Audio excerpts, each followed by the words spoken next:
Wow, this is really good. I love this song already. And the artwork is beautiful. I love this look. Look at that rocket launcher. Holy shit, the scope on that thing. Oh shit. Hell yeah. Wow, this is really showing him at his lows. Well, at least he recycles. Jesus Christ is in heaven now. What? That's so funny. This is crazy. Believe in yourself more. Hi guys, and welcome back to the channel, and welcome to another video where we are checking out mystery endings today. So for context for what this video is going to be, and for anyone who happens to be in the stream right now, I will be checking out mystery endings from a decade that apparently I should know. Pinecino apparently told me, but I've forgotten already. We're going to be checking out endings for series that I have seen openings for already on the channel, is how it has been explained to me. So I honestly have no idea what's coming today. I think it's going to be a lot of fun. I really am looking forward to this, diving back into these worlds, into these series that I haven't seen in so long. I might need little crash course kind of reminders for what these series are, what these series entail, what they're about and everything like that. But it's going to be a lot of fun. It's going to be a pretty chill stream today, and yeah, we're going to have a lot of fun here. But yeah, there will be a series of videos like this coming over the next number of weeks where I will be checking out endings for openings that accompany openings that I've seen before. So yeah, this is going to be a lot of fun. I think it might be 2010s. I could be wrong though. It's maybe 2000s that we're checking out today. And yeah, that's all I'm going to say today. Let's just dive right into this. If you guys do enjoy this video, please leave a like and subscribe if you have not done so already, and comment down below letting me know your favorite that was in this list. And yeah, let's go. All right, here we go. Let's check out ending number 1 for this video. Let's go. Oh, we're coming in with the strings. Very downbeat. Yellow flower.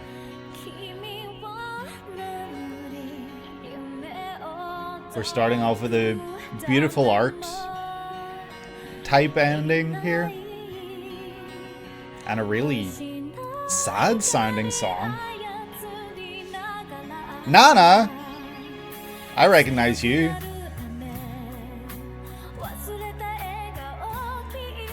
This is definitely tackling an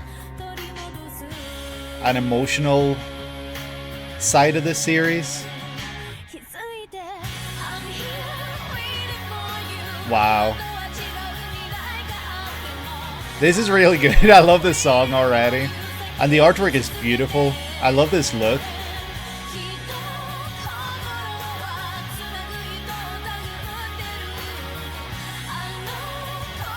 Gelato. The two main characters look so different. I love the way they look so opposite from one another. I'm sure it makes for a really fun dynamic. Oh, the way it trails off, and just knowing that there's more to come. I want to hear the full song. I gotta hear the full song. I will be listening to the full song when this stream is over, for sure. That was a really nice song. I really did like that a lot. And the visuals, they weren't as much telling me a story as I remember the opening was. Like the opening, I was able to get a good feel for the characters. I was able to see their emotional states and everything like that. Whereas this one, it's more so just showing them in situations and stuff like that. Not really too intense story wise, I guess, or story relevancy, I guess, but no, the visuals were beautiful, accompanying such an almost sad and tragic sounding song, but with feelings of hope throughout when, you know, the instruments start to kick in and everything. So yeah, that was a really nice one, a great way to kick things off.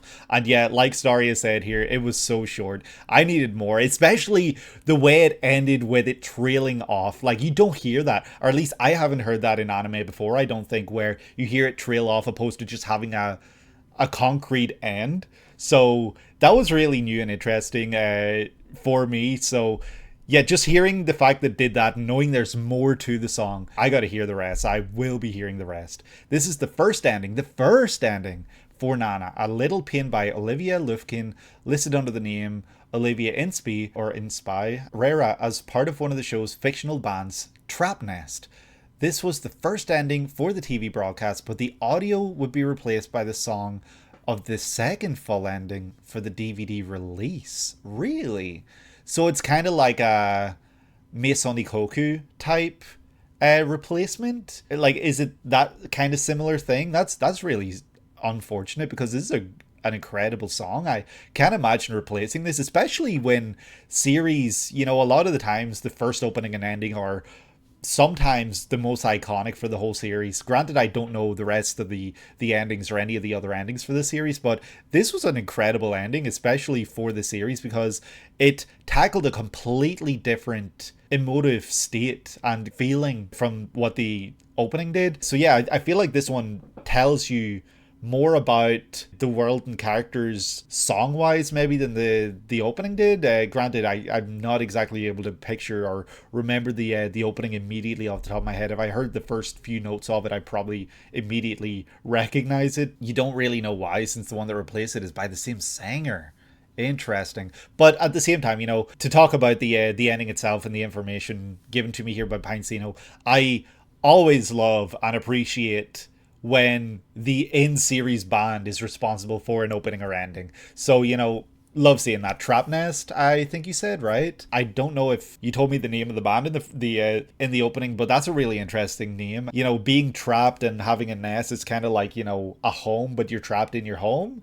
Is that kind of what they're going for? Is it telling us that Nana, the main character, the one who looks very charismatic, the one who looks very outgoing, the one with the goth kind of emo look to her, is she not as out there as she might appear? She's actually kind of trapped within her home, and her home being this band, I guess. Is she kind of like going through the motions? Like, I don't know. I'm not going to spend too much time trying to dissect the name of the band, because granted, it could be related to the way the characters are with one another or something like that. Like, maybe there's deeper meaning to the name of the band, but yeah, as you recall, you didn't actually give a summary for some of these shows, so it won't hurt to have mini ones. Yeah, that's absolutely great, especially when you did kind of actually start that a good bit later. We're gonna check this out and we're gonna find out what Nana's about, because I was kind of just theorizing, I think, from the opening. Two young women yearn for a new beginning in their lives. One seeks to follow their lover out of the sticks to glimmering Tokyo.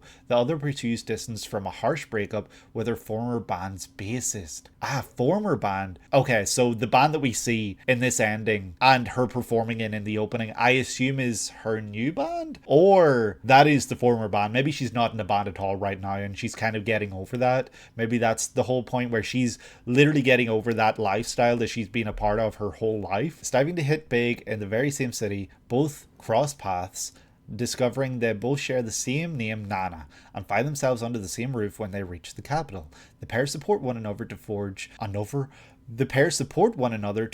a future for themselves. So obviously Nana, correct me if I'm overstepping here, because what do I know at the end of the day, but from my understanding, Nana is a very popular series where people really just want the two girls to get together. I don't think, or I don't know that if that ever happens, because like I said, what do I know? But seeing these two polar opposite characters with the only common thread that they have is their name, Nana. Yeah, that's maybe more my wife. Yeah, she was disappointed with the ending for either the anime or whatever it was, with the fact that it ended with them not being together or something. That's my understanding, like I said, of Nana. It's very, very minimal. I don't know a whole lot about this. I just thought it was kind of like that sort of series. But yeah, no, the description there that you shared with them kind of crossing paths, it reminds me, I know obviously one probably went on to inspire the other, the one that inspired being Nana, of course, but it's reminding me of kind of the premise of Girls Band Cry. But obviously the premise of Girls Band Cry is that one is a fan of the other, I think, but here it seems that the non-rocker one, I like, it's hard to figure out a way to differentiate them with their names both being Nana. But the cutesy one, she seems different times, different approaches. Well, it seems like a similar kind of thing where they kind of by chance meet each other and end up living with one another, and all that there stuff. It's similar, but that it's just what it reminded me of. I'm not saying it's the same, I'm not saying anything like that, but I'm sure that Nana probably inspired the other. I'm sure Nana has inspired a lot of series over time. Like, I'm not sure if the cool Nana, I'm not sure if she was really famous or anything like that, and so meeting this other Nana who maybe doesn't know who she is, maybe that's like really big for her. Maybe that's something she kind of craves. She craves being known as a person and not for who she was in a band, the music, anything like that. Maybe she just craves being seen as an individual and not an icon or an idol, or anything like that. With Girls Band Cry, there's kind of a mentor fan role, whereas the two Nanas are roughly the same age. Fair enough. Yeah, I do love the premise for the series where it's kind of what I'm understanding, the two main characters kind of learning to depend on someone that they once didn't know. Like the two Nanas here, they have this hole in their hearts, one from a bad breakup and one from another bad breakup of a band, I guess, because of an ex-boyfriend bassist and everything like that. Oh, okay, no, I misread. Let me correct what I was saying. So I'm a little confused here. So one of them is living or followed their boyfriend out to the big city, and the other is going through a breakup. So that changes what I thought I knew about the series, because I thought they were both kind of like singles. I guess I don't really know, but the one who followed their boyfriend out here, I wonder why they're not living with him, or maybe she is, because I recall in the opening she was curled up in a ball and she looked very lonely. She looked like she had been the one who had gone through a lot, not the other Nana, the one who's always playing it cool. So yeah, I guess that's really interesting, because it changes my perspective of what I thought I remembered from the opening of the two characters. Yeah, I guess Nana's very clearly a series I know very little about. I'm sure that's been clear from the way I've been talking here. I honestly thought that this series was going to be one very music focused, like it was very much about music and also character relations and stuff, but maybe the whole point is that she's learning what it's like to live a life without being in a band. I'm sure that she still has run-ins with her former bandmates and everything. Maybe she is still in a band. Maybe she's in another band working her way up or something. But learning to love yourself is maybe what she needs to learn here, opposed to learning to channel any rage or anything like that, or frustration into music. I know that it can be a good outlet, but maybe she needs to learn to love herself, and maybe that's what this other Nana can help her do, because she seems to be a really positive ray of light. The other one, the more positive looking, the more cheery, bubbly looking Nana. Let's just say that former ex-bassist might re-emerge. Damn. This pesky ex. I'm sure that makes for some fireworks. I'm sure that makes for some drama. And I'm sure that makes for some really intense moments. I'm sure that as a viewer, it's probably like a stay away from her type deal. Or, maybe their breakup was more friendly. Who knows? Maybe it is just full on like drama. Like, I don't know. The song for this ending was incredible. The visuals, I love seeing these kind of visuals, like the outline here and stuff, because I should have had an image up this whole time. I've been talking on a black screen over a black screen, but like these kind of visuals where it's showing the characters as they might look in the manga itself. Like, it looks more like a manga appearance. I love it so much. And then, getting to see shots like these with this real block color, and you get to see the two different personalities, where one is all purple and the other is, earthy tones. The brown, like the other one's presented with these kind of earthy, bright colors, whereas punk rock Nana, she's in this really gothic kind of purple look. Purple can represent like wisdom or something like that too, like royalty, but I don't really get that sense from this right here. But yeah, it is like an absolutely stunning ending here. Really just want the best for these characters, and I'm just hoping, like the rest of you guys, that this series gets some kind of closure, some kind of ending at some point. I know that it's been on a ridiculously long hiatus, and I don't know if there's any plans for this to come back. I don't want to, like, you know, jump on any kind of bandwagon of like hate for like the creator for like dropping the series or anything like that. I just want people to be happy with the ending for this. I want people to be happy with an outcome. I hope that even like where the series leaves off, if there is never an ending for the series, I hope people are content, and I hope people love their time with the series. It stopped at a horrific cliffhanger. That's awful.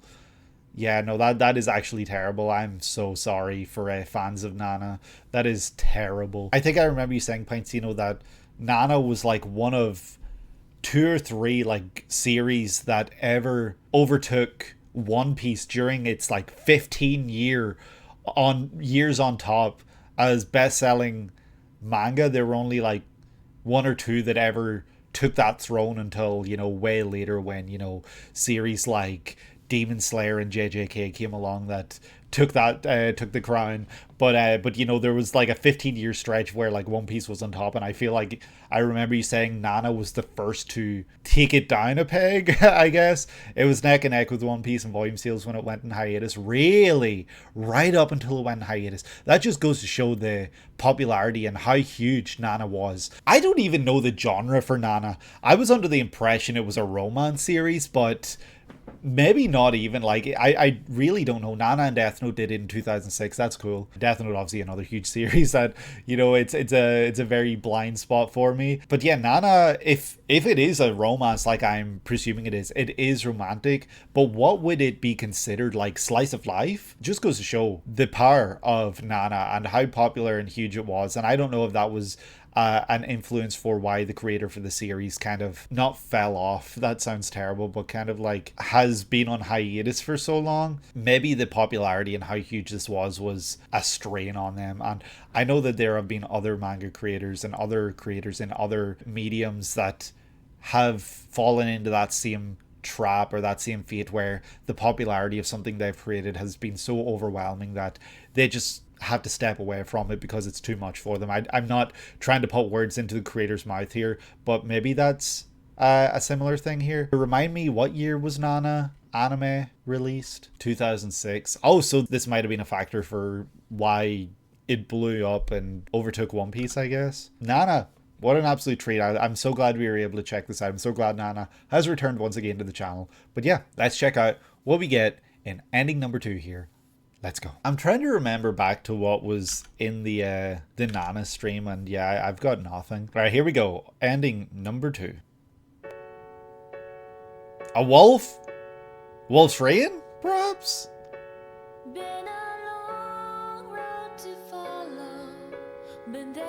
English singer?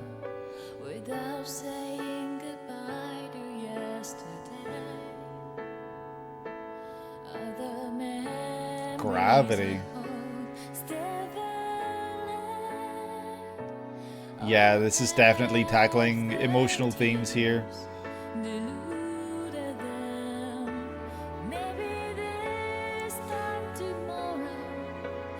Very simple visually, but I imagine this is a really nice way to end an episode.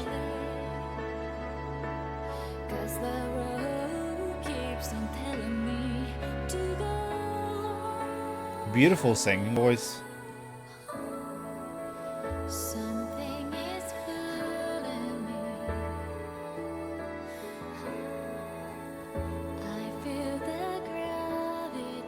Damn, I feel the gravity. Damn, is that how it's gonna end off? That did not end on a positive note. That was very tragic once again. Just like the previous one, that made me feel a certain kind of way. This is the ending theme for Wolf's Rain Gravity by Maaya Sakamoto, voice of Echidna and Mari from Evangelion. That's crazy. She has a beautiful singing voice. That was a really, really stunningly beautiful singing voice, honestly. I really, really love this song once again, but it made me feel like really... I felt like I was going on this emotional roller coaster with the ending here. I don't know. I can't even find the words. So the opening, I remember not being this like downbeat and sad and everything like that.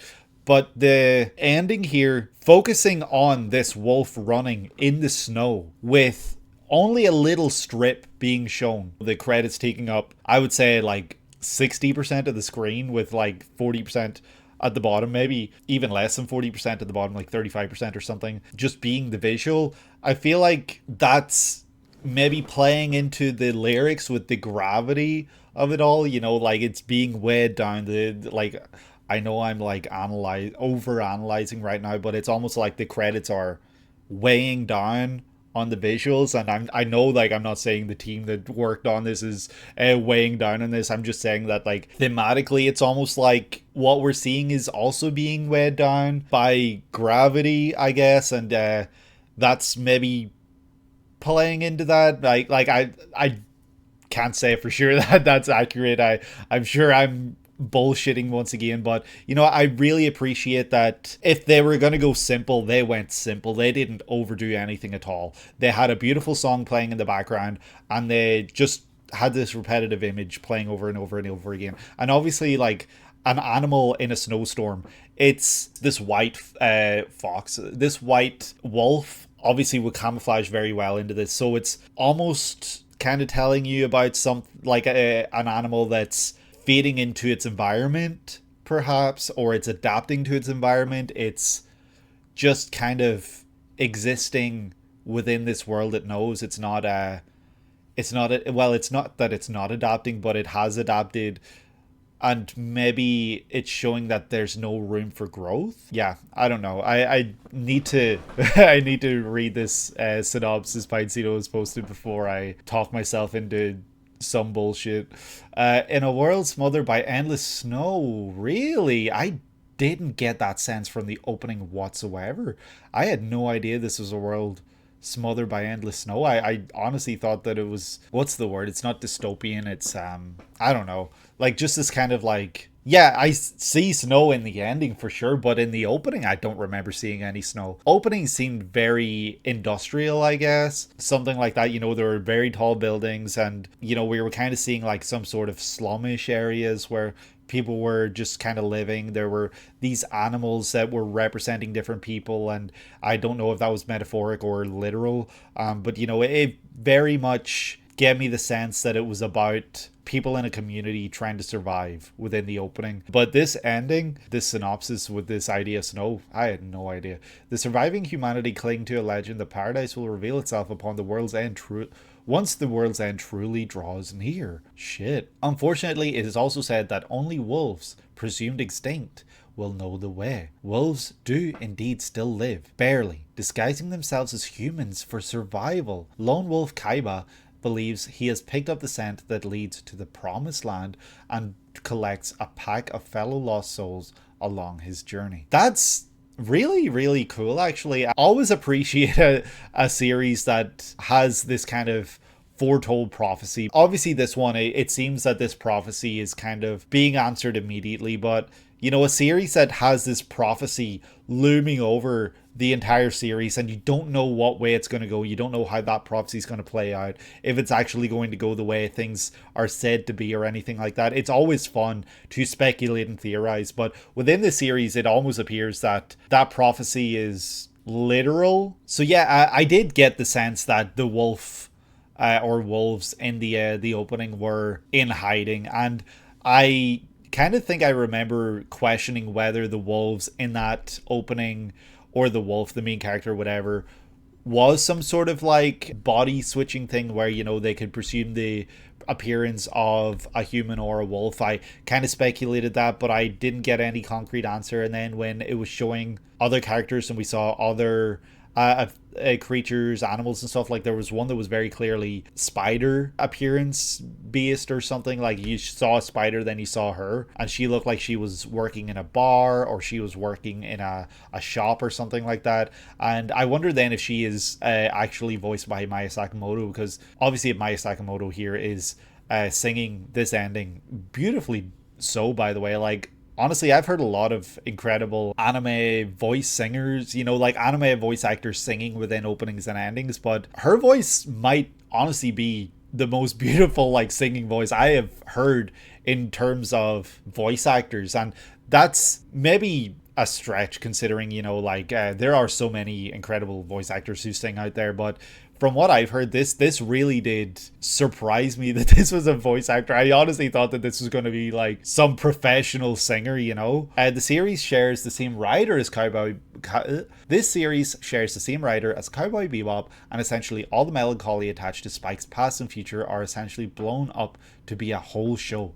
That's really intense. Obviously, Cowboy Bebop is a series that, for the most part, is episodic, but some of the most memorable moments in the series are those moments that dive into the past of Spike, the melancholy, as Pinecino was put it, of Spike's character and his relationships from his past and the people he knew and everything like that.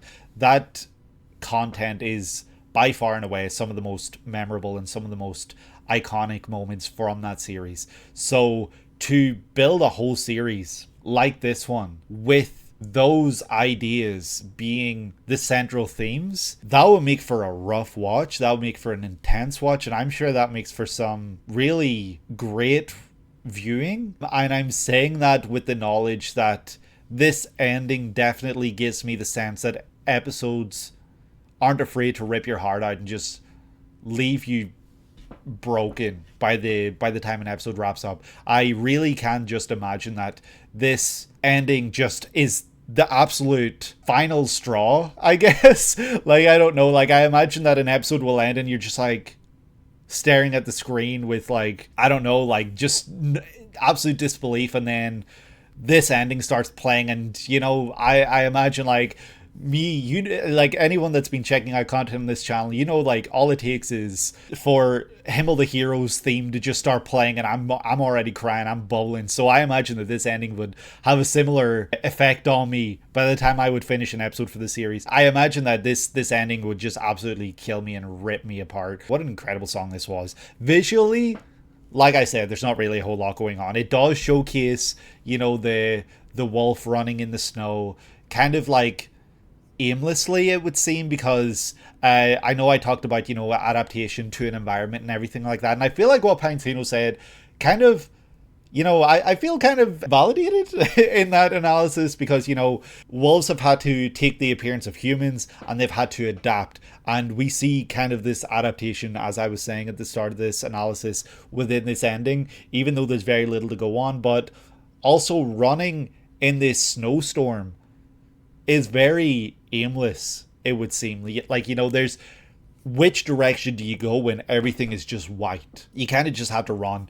But it also goes to show the determination of, I guess, our main character Kaiba here, if this is him that we see running, because he is still running, he is still barreling ahead, he is not slowing down, he's still going. Undertale reference. Which part? What did I say? Running ahead no matter what, doing what needs to be done to reach this sanctuary despite the world approaching its end. The D word? Determination? So true. I feel like I don't really have a lot to say about this ending besides that. Like I've been harping on about, this was an absolutely beautiful song. I will be listening to both these songs once stream ends, 100%. And yeah, the visuals here, not really a whole lot to go on, but I appreciated it. I appreciated that for deciding to go simple, they really just stuck to that idea. They didn't go overboard, they didn't do anything crazy. It is almost reminding me, in a sense, of the simplicity of the Cowboy Bebop ending as well. There's not really a whole lot going on there. It's very simple, and it's a very iconic and memorable ending at the same time.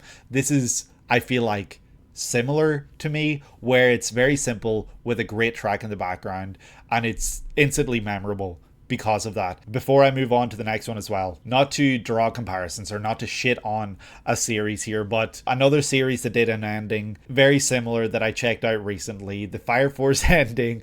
I'm not shitting on it, don't come at me.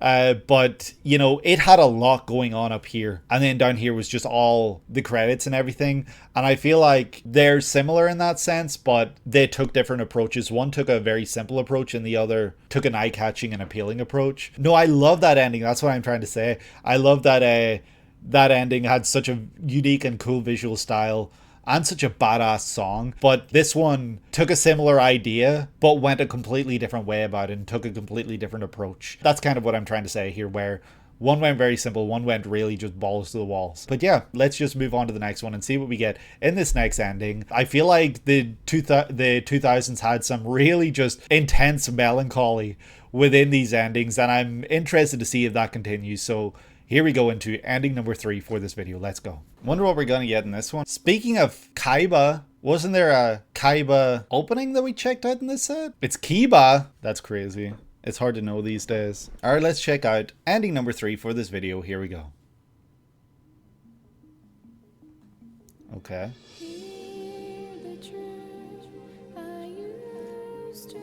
Are we getting yet another melancholic ending? The 2000s had a theme.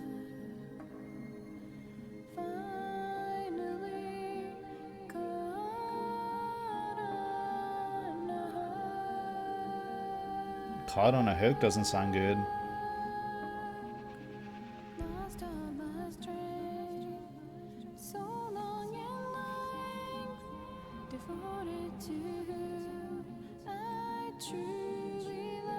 Who's this little guy?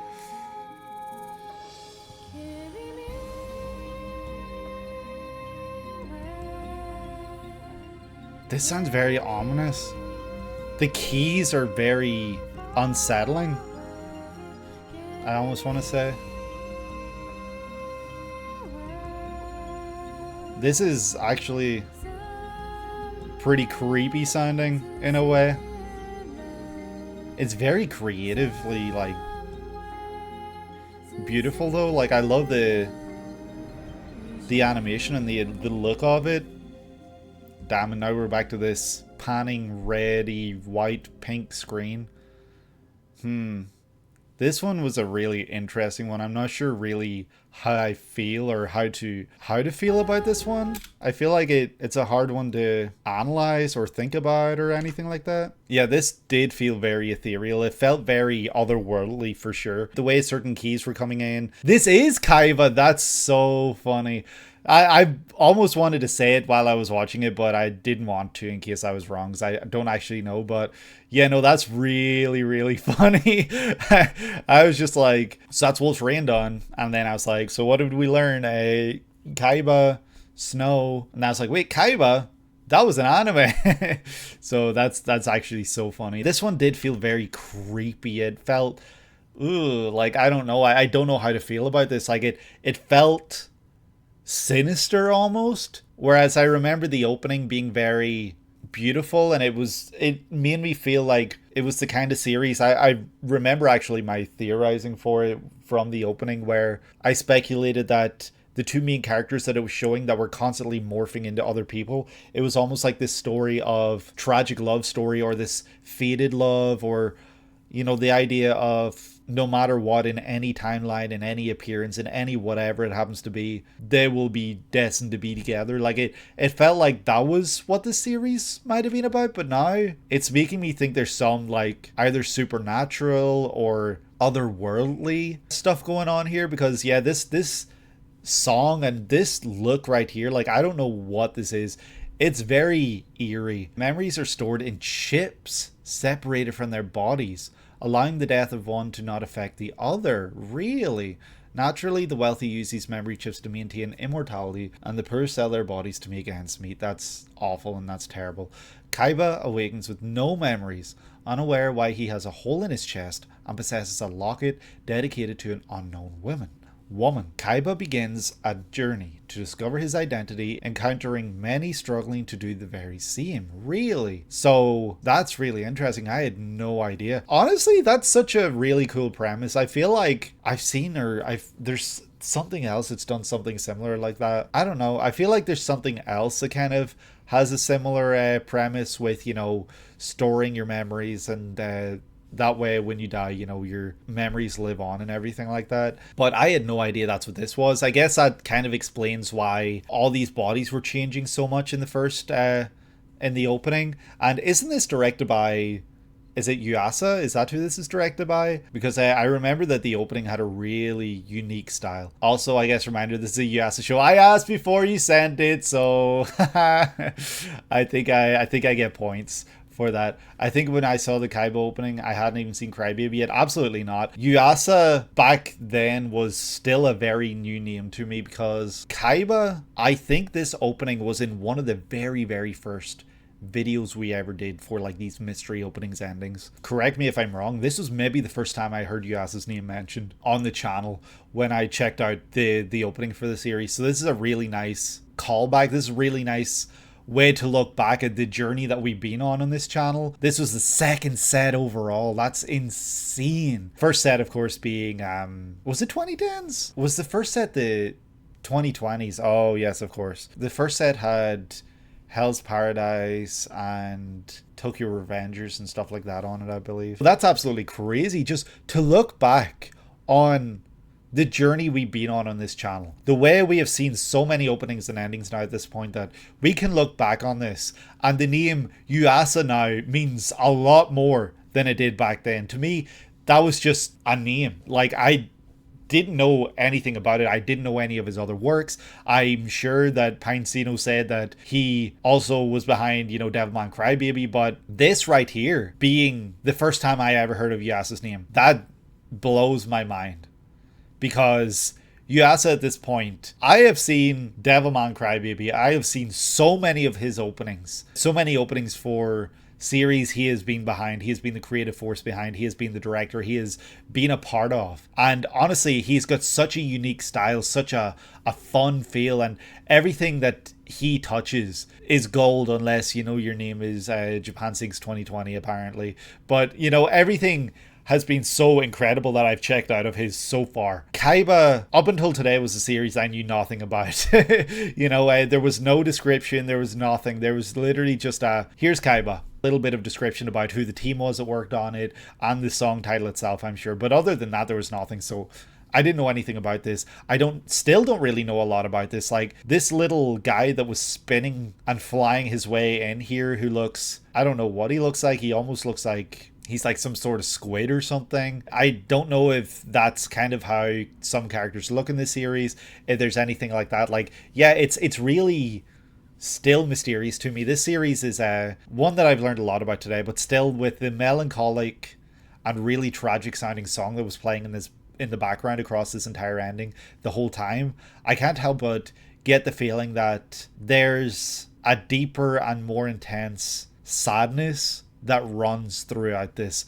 There's more to this than maybe meets the eye in the first episode or from the opening, especially because that opening made me feel, fine. It made me feel like, things are good, people are gonna be with the person that they love forever, like that kind of thing.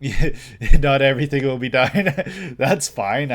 I know that the melancholy of the 2000s is obviously something that people should be studying, but the turn of the millennium and everything like that, but this is definitely a very great ending, and one that mirrors very oppositely the opening, I feel like. And the ending, that panning pink screen with like the white and everything, it made me feel uneasy, especially with the singer's voice literally just coming through with these really otherworldly, off-putting keys being played. Like, it made me feel like I couldn't get comfortable. And then once we started being able to follow this character around, this little guy who was just flying around, it made me feel a little more at ease. But there's still this question of what is happening. What if something bad happens? Like, is this okay?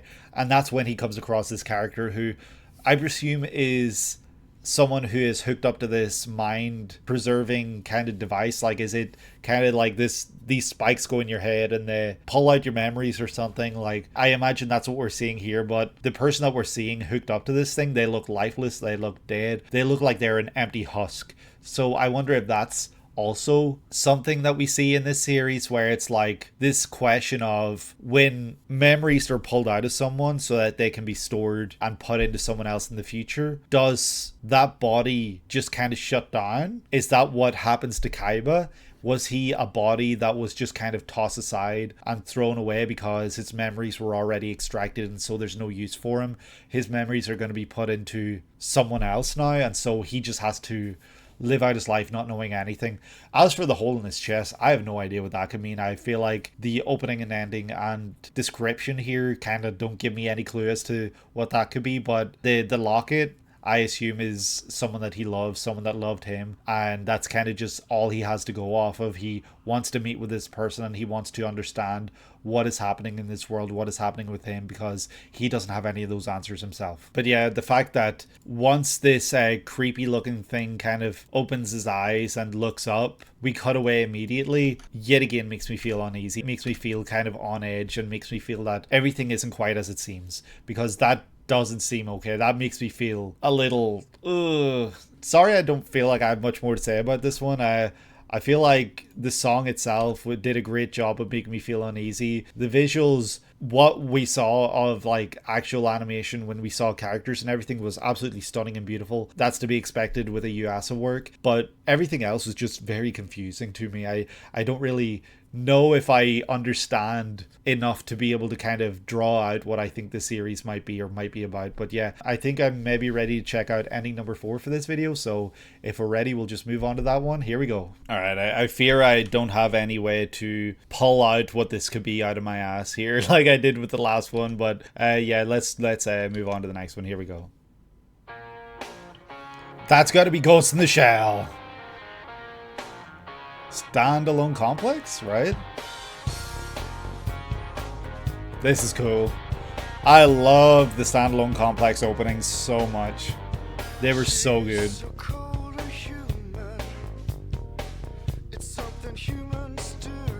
It's something humans do. Look at that rocket launcher. Holy shit, the scope on that thing. So this is a character then who's more grounded based, perhaps?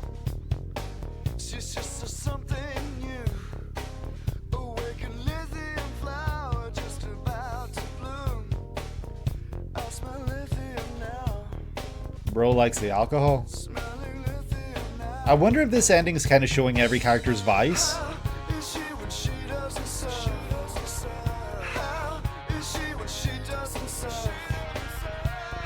This is a really cool song as well.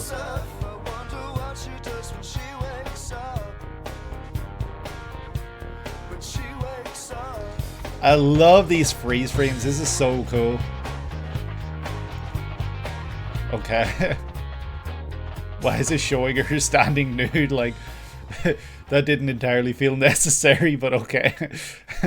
That was really cool. I love the single shots, like the shot like this, you know, that's such a cool shot right there. That looks like it was probably honestly the maybe what's it called, key art for the series before it came out. This is the ending for Ghost of the Shell Standalone Complex Lithium Flower by Scott Matthew. Also did several insert songs across both Ghost of the Shell Standalone Complex seasons and for the Bebop movie. Really? Yeah, you'll have to forgive me, I do not remember enough about the Bebop movie to recall any insert songs in it, but yeah, this was such a really cool song. It definitely lifted my spirits a lot after the previous 3 endings. That opening of the movie where it's like rotoscope.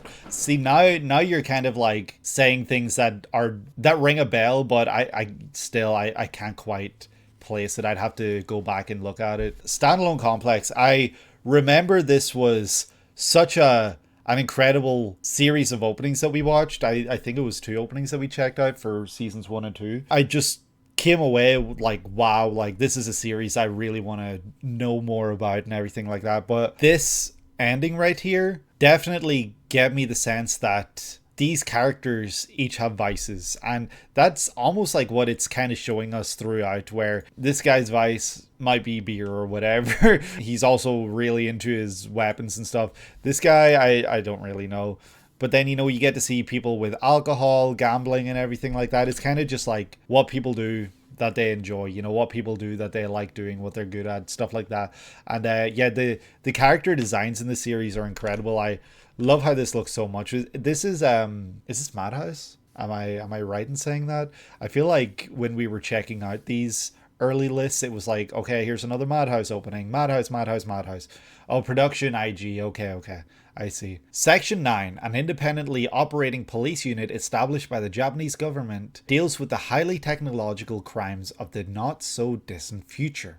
Led on the ground by Major Kusanagi, the task force typically excels in its missions until it is faced with a new breed of hacker called the Laughing Man. Interesting. So I'd be interested to know if you were to watch this in 2025. Remind me what year this released, Pinecino, please. Because like, if you were to go, okay, 2002.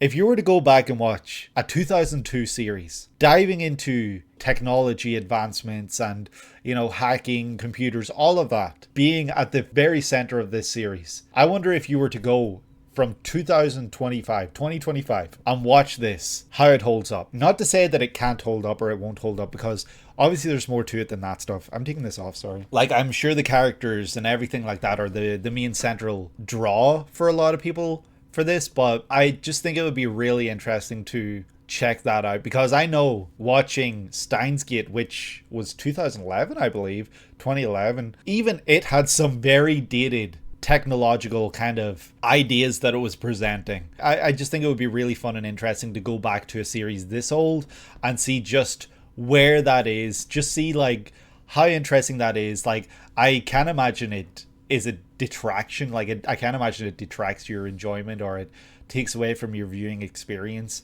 or anything like that, but I do think that it would be really fun to see. This show looks like it came from the future for 2002 too. It's like one of the most pristine series of the decade. Essentially just looks like the ending here.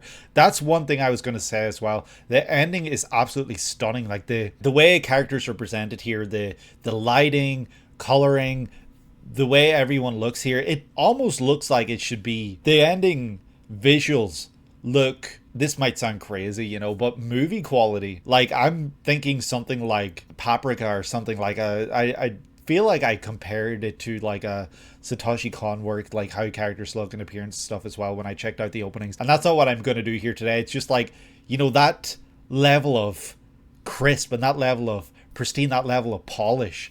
That's what I see when I'm watching this ending here, and I feel like it's only honestly making this show and series more enticing every time I see more about it, because the visual look of this, the way the world looks, you know, it looks very seedy. Like, we see casinos, we see gunfights and just like run down looking areas with like kids running around. Like, it looks like a very the kind of series that doesn't shy away from showing the bad parts of humanity, like the shitty parts, the darkness surrounding all of that. And yeah, I feel like this is probably a series that just isn't afraid to tackle that stuff. And I think that that's really cool, because, you know, as a series that is about the future, doesn't matter what era you drop yourself into, you could be in the 80s and there'll be series about, you know, the dark side of humanity and everything like that. So it's obviously something that any series could tackle, and it will be resonant for viewers in decades to come. Like, this is a 23-year series at this point.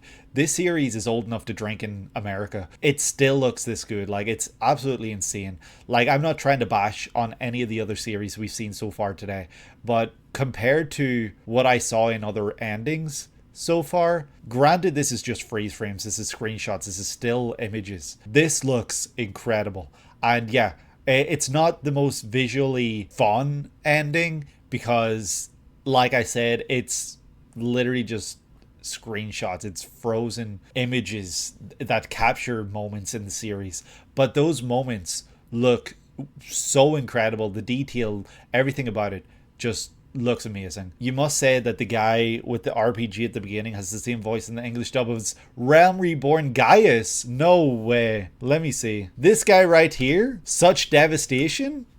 Really? That's so cool. I can absolutely see it. This looks like the kind of character that would have that kind of voice, honestly.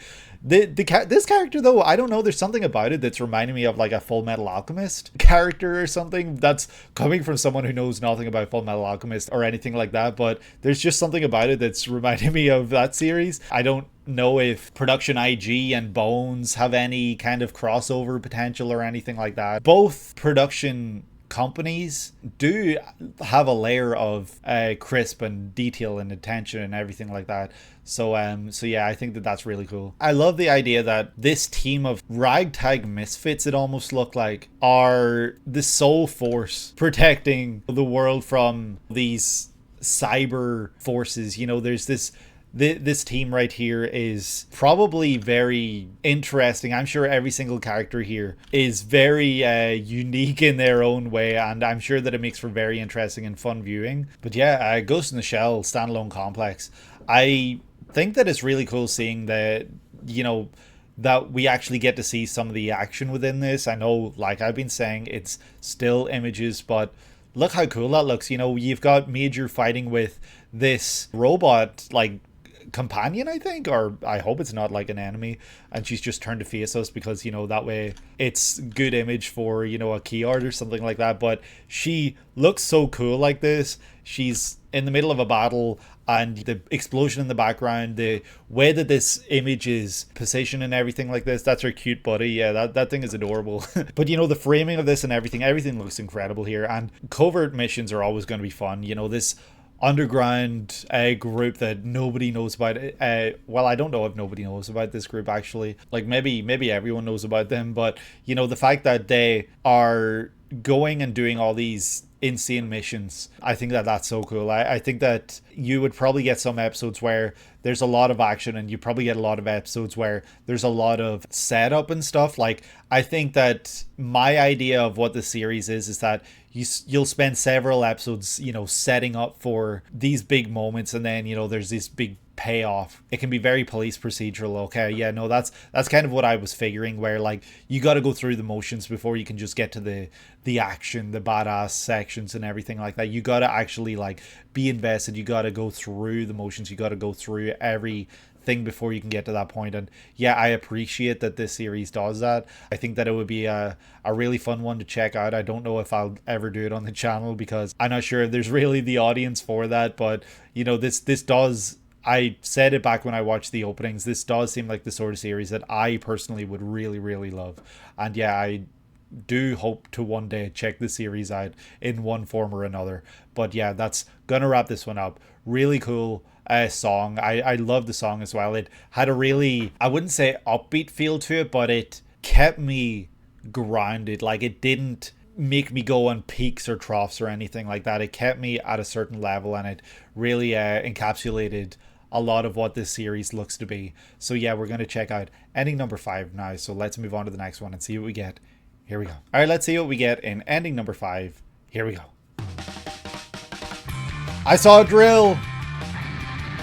This can only be Gurren Lagann.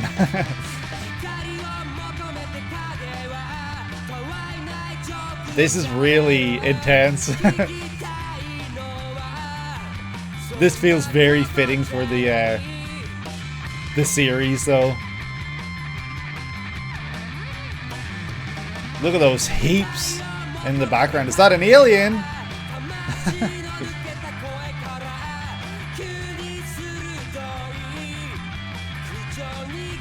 Is that our mecha? I can't even remember.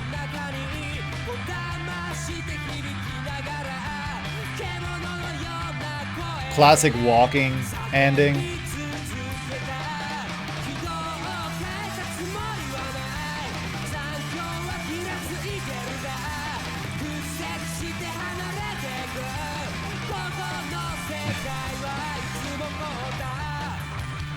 And look at them go. They're on their way.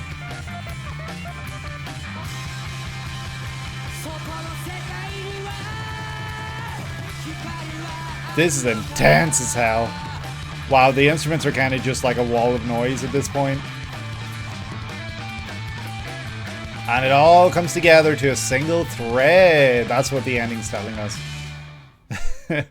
I really like the black and white look of this. Like, it's very unique looking. It's reminding me of something else, and I can't quite remember what it is. Black and white look, where, you know, the like that's kind of the whole thing. This is the first ending of Tengen Toppa Gurren Lagann Underground by High Voltage. This might sound crazy, but the singer's voice here reminded me a lot of Frankie from One Piece. I know Frankie's voice has now changed from One Piece, but I'm talking like original Frankie from One Piece. That's what it was reminding me a lot of, you know, the huskiness and the, I don't know, like what he does with his voice. I can't explain it, but that's all I could hear the entire time. There was a point where I started laughing because I realized what it was that I was like, why does this sound like something? So yeah, you'll have to forgive me for that random just laugh in the middle of it watching this. I love that the theme of this ending is following... Actually, okay, I'm going to take a step back here. If anyone's new to this channel, if anyone has not seen my the original video where I checked out the openings for the 2010s, or the 2000s, sorry, where I checked out Gurren Lagann. My history with Gurren Lagann, this is, and you can like argue and say that there are other series now, but this is to me the only series I have ever dropped in anime, like just full on dropped and stopped watching. And it was after, I think, episode 3. To give a bit of context as to why, yeah, there have been a couple others since, you know, you could say Uzumaki, My Hero Academia, but you know, I hate to like say this, but I do still have in the back of my mind, at some point I will finish Uzumaki. It's only one more episode, and I will finish at least season 1, My Hero Academia. I don't know if I would have any immediate plans to finish more of My Hero Academia, but I'd like to at least finish season 1. I hate having that season unfinished. It really bugs me, it really irks me, but I've just had too much going on that all my time is spent recording and editing the videos that you see weekly, that I literally have not had the time to do anything else. But Gurren Lagann, I dropped after 3 episodes. This was back during, I want to say COVID era, maybe pre-COVID era, but this was like 5+ years ago I watched those first 3 episodes. 2019, you think? Yeah, it was pre-COVID then, but this was like 2019. Pinecino landed me a Blu-ray with Gurren Lagann on it, and I was watching it. It just didn't click with me.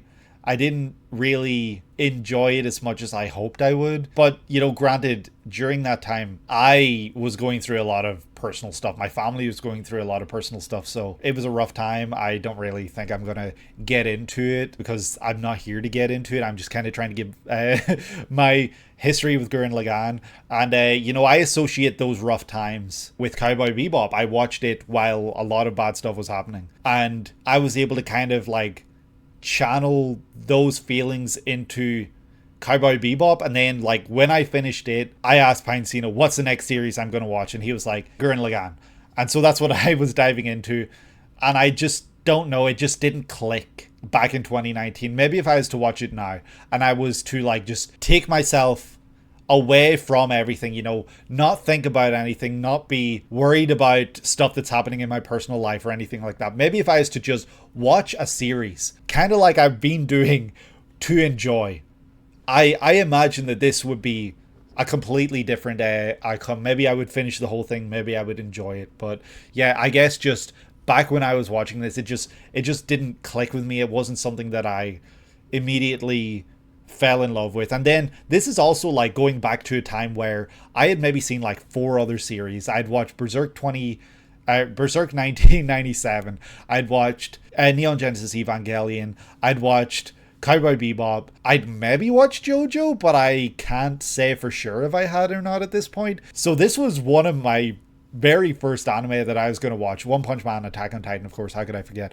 And yeah, this was one of the very first that I was ever watching. From what I've listed, it's kind of very tonally different from the others, I would say anyway. I know you can make arguments for One Punch Man, or you can make arguments for JoJo. I don't even think I'd watch JoJo at this point though, so I'm not really counting it. But you know, everything just had a completely different vibe. I was watching things that were sort of more grounded, sort of more gritty. And then there was this that came along with this just like over the top, like ambitious story about this young boy underground who discovers a mecha with a drill, and they just go on this adventure of like killing like monster of the week type deal, you know, aliens or like whatever it is. I can't even recall what it is. At the time wasn't for me, but like, yeah, I'm sure if I was to watch this now, I would have a much better time with it. And it is a series that I would love to give another chance. I just don't know when. That's my history with this series. And so, granted, now that I've shared my history with the series, I'm pretty sure I have seen this ending before, but 6 years ago, and I'd only seen like 3 episodes, so I did not remember this at all. So, this is not a blind reaction, but it is essentially like, it feels like a first time reaction to me because I don't remember this at all. But I remember this guy's name is Simon, and this little mole rat or something like that. I think I remember the first episode that he found it or something. I can't remember exactly, but the theme of this ending is he's walking along and then he suddenly sees all these threads. I didn't understand what it meant, what it represented, but all these threads represent all the connections that he makes, all the people he meets, the roads that he travels on, all these other worldly entities and beings, and all of this, like all these other mechas and stuff like that. But towards the end, after seeing this mountain and absolute like hill of mecha that they probably defeat and fight along the course of the series, after a certain point we start to see the humans, the characters that I'm sure become the greater cast of the series, the cast of characters that we grow to know and love, and the cast of characters that we journey alongside as we continue in this series. And that's when we start to see these threads converge, and these threads converge once. Is this Kamina? I don't even know. I remember two characters' names in the series. One is Kamina and the other is Simon. Isn't there also like a Toko or something? Like the 14-year-old who wears very little clothes. Isn't her name like Toko or something like that? I can't remember. Oh, up ahead is Kamina. Okay, I just thought maybe this was because I know Kamina's whole thing was kind of like pointing, was it not? He's got the big shades on, of course, and yeah, he's looking cool as ever. But we walk right on past him, and that's when these threads converge. It's almost like it's telling us that this whole journey for this series is about Simon discovering self, and these all come together. I'm sure that there's maybe more to the series, but from what I've seen here in this ending, it's kind of giving me the vibes that it's a journey of self-discovery. It's a journey of it's a journey of maybe self-love. I know that this is a series, I've heard it time and time again, this is a series all about believe in the me that believes in you and everything like that. So I can only assume that this is kind of visually showing us that in a pretty metaphoric way. But then, of course, it does converge to a spiral, as Pinecino says. And what else does that spiral represent, of course, other than the drill? It all comes together to the drill. Like, that's what really just brings everyone and everything together, I'm guessing, in this series. But yeah, I think that following this journey, it's really interesting because it kind of shows the world in like a gray, and then slowly it transitions into this lighter color. Like it becomes a more like earthy, grounded looking color, like it starts off very bluey, like metallic, and not human. Whereas as we continue on, everything becomes like this earthy tone, like this brown, like a grounded color. And I think that that's kind of showing us that these people ground him, these people keep him going on this straight and narrow path, and keep him grounded, and keep him himself, and really just allow him to grow and flourish and be a better person, be a fuller person. That's kind of the vibe that I'm getting from that. But other than that, like, yeah, I love the look of this. I love, like, why is this only in here for like a flash of a second? Like, it's a single frame. Why did they not just like have this for longer? This is such a cool shot. The way that we see then at the very end the reflection, like there was a similar shot at the beginning. Let me see if I can find it. Okay, so the similar shot shows him with yellow in his eyes, and then the end shows him with blue,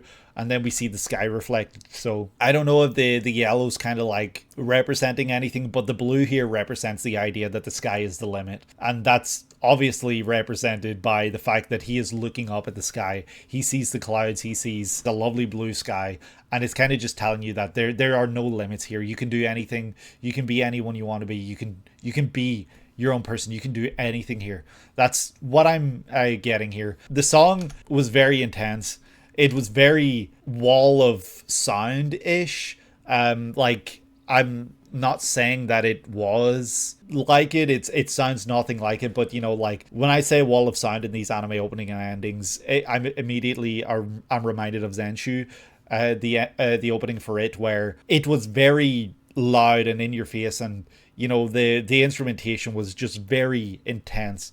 The mixing didn't really have the instruments shining through separately. It was just like all in your face, and it worked very well for that opening while we were watching it. And I feel like it does a great job here as well, because it really helps to showcase like the intensity of what they actually go through in the series. It's not just all a walk in the park as it maybe looks as he's walking along here.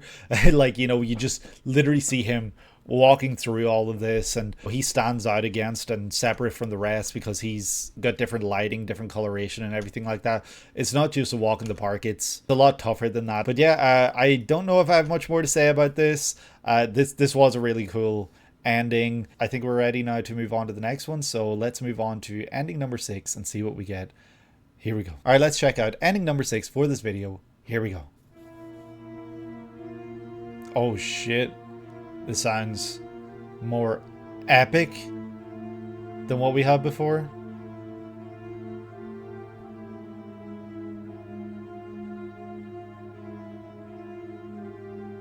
What is happening here?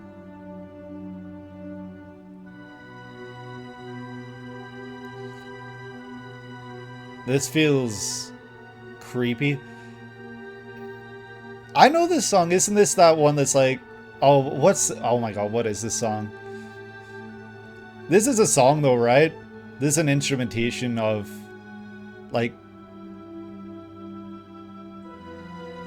it's crazy or something, right?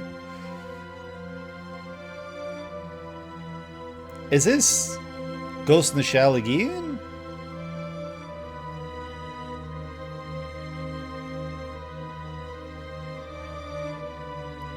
Is it Pink Floyd that it's reminding me of? Like a Pink Floyd song? Is this Black Lagoon? The Two Guns?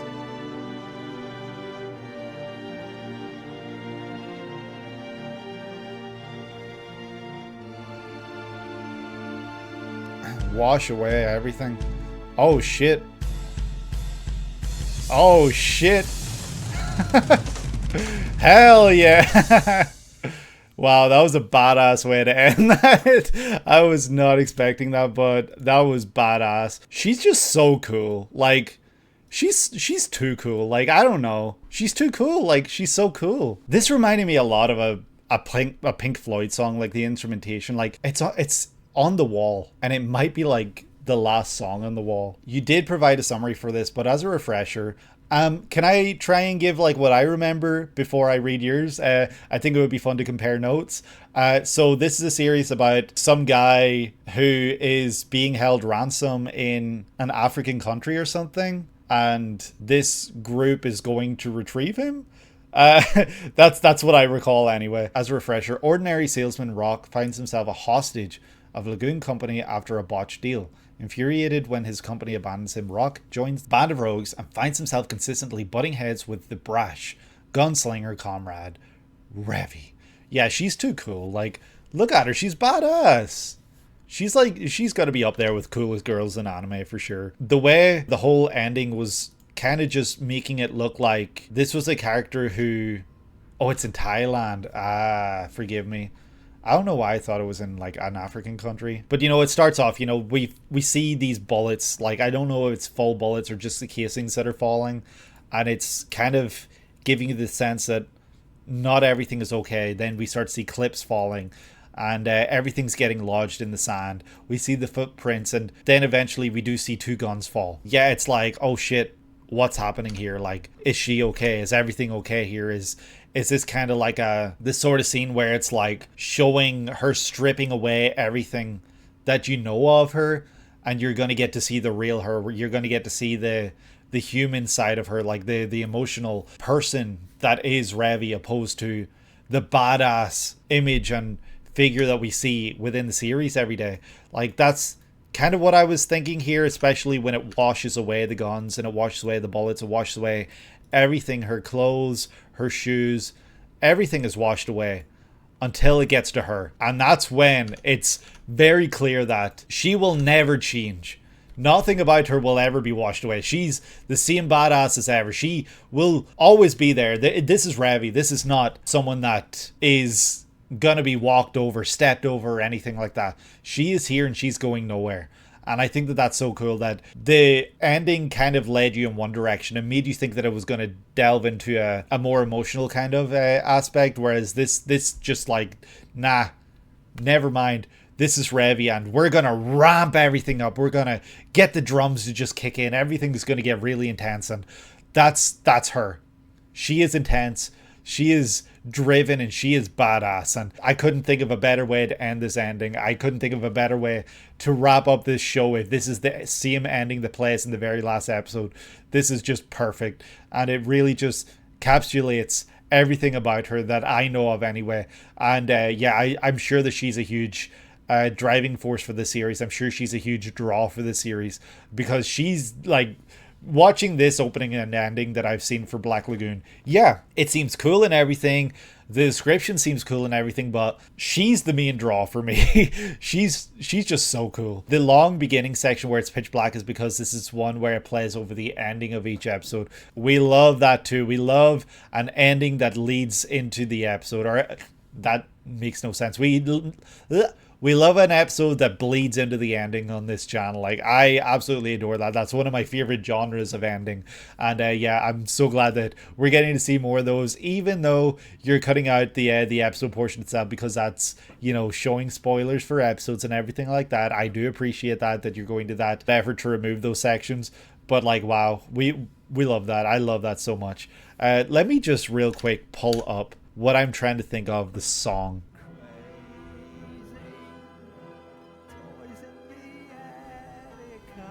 All right. And then we'll go back to the beginning.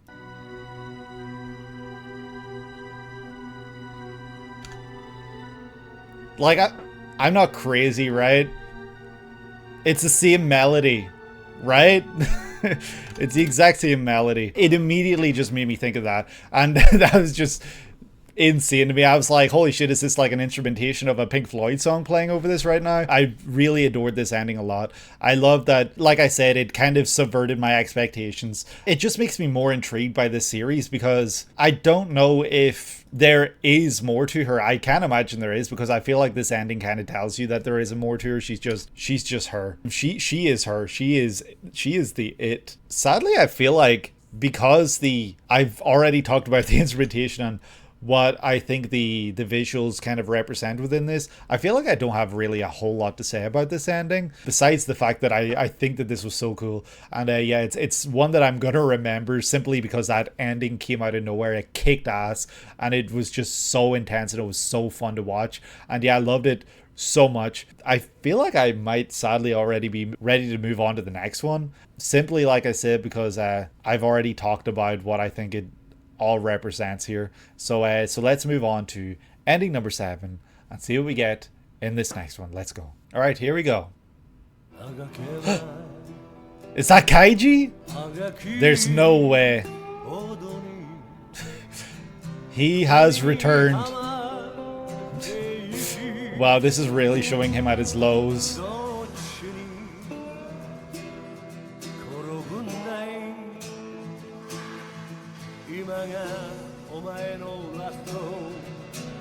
Well, at least he recycles. There he is on top of buildings and stuff. This song really is just about him, isn't it?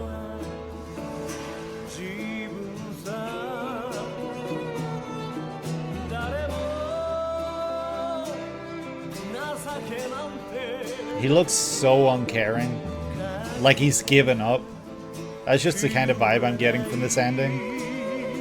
And the lyrics kind of are telling us something similar.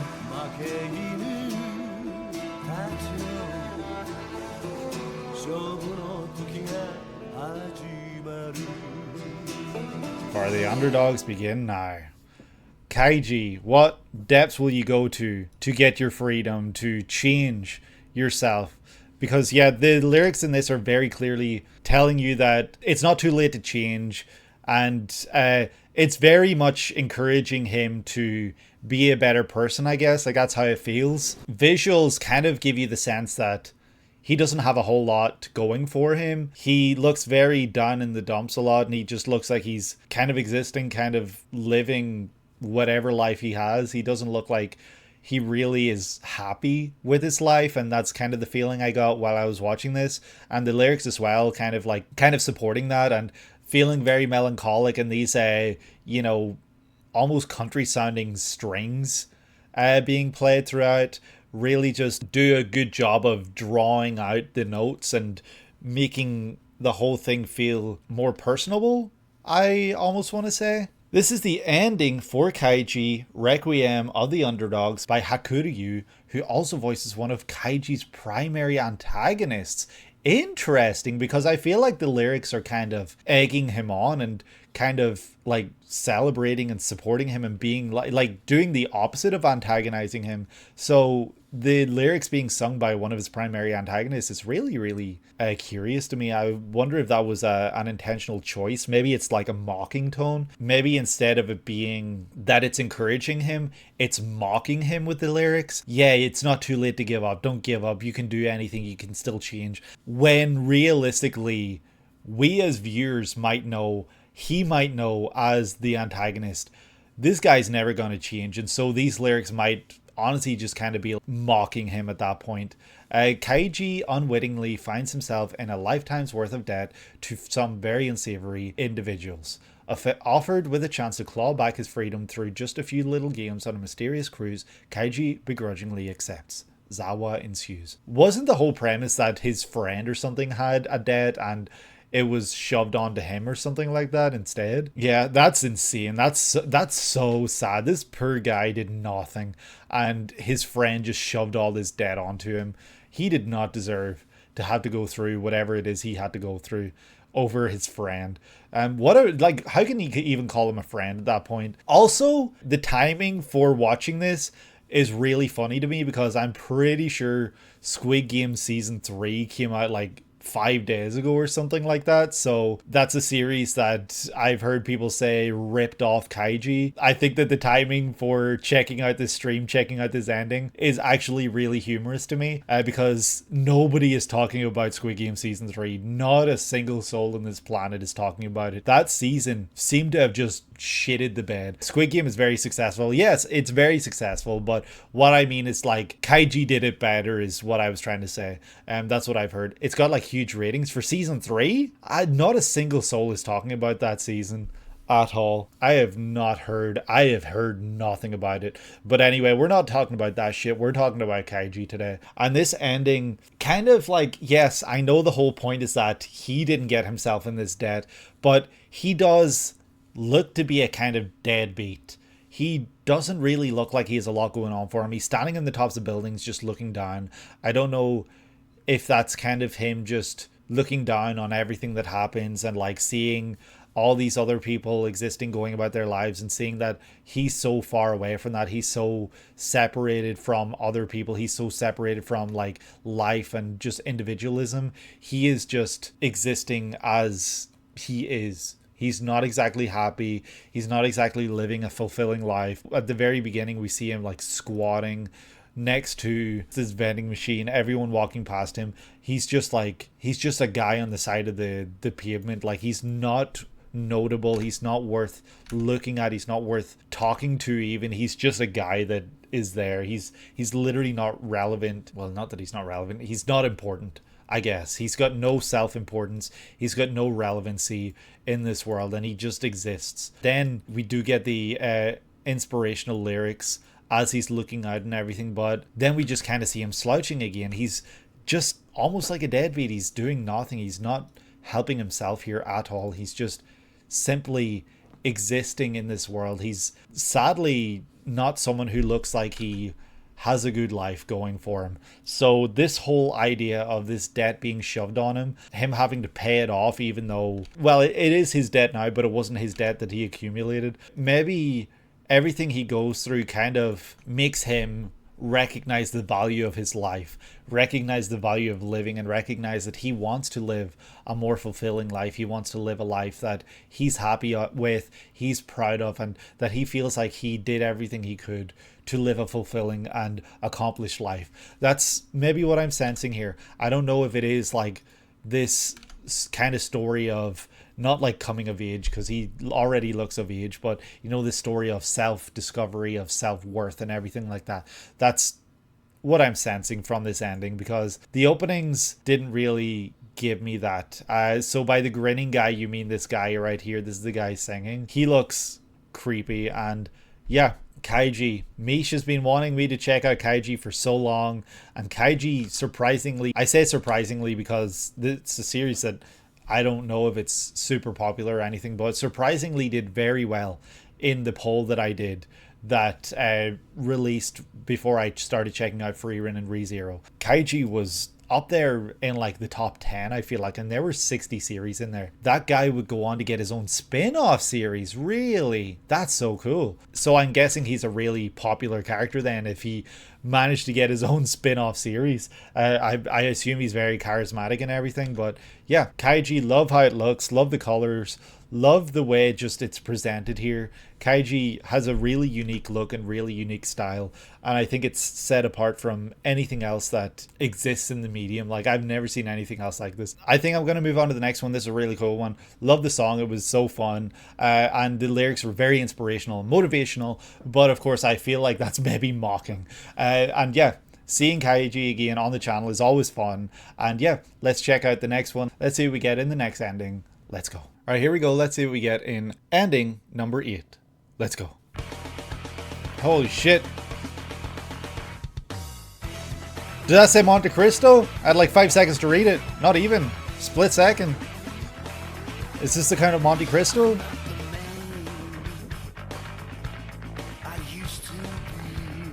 Holy shit. Space? Aliens?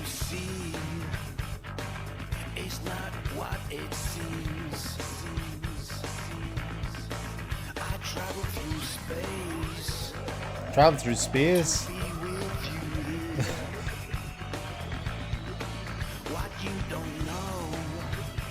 This is such a cool ending. Holy shit, what is happening though?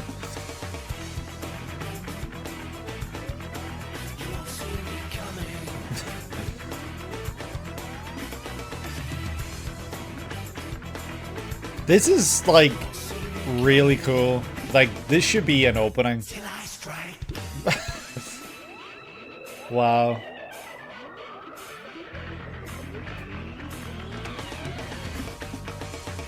Ah, I forgot this series was a mecha series.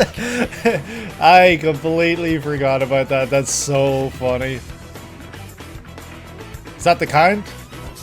He looks very charismatic. Everyone reaching out for him. Till I Strike. That's so cool. That was such a cool ending right there. I think this is probably my favorite of the day so far. It isn't a mecha, but has a mecha thrown in there. Ah, okay. I remembered you saying something about mecha back when we watched this. The ending here definitely seems like it could easily have been an opening. I don't know if that makes sense, but it's really fun, it's really energetic, and it's really in your face.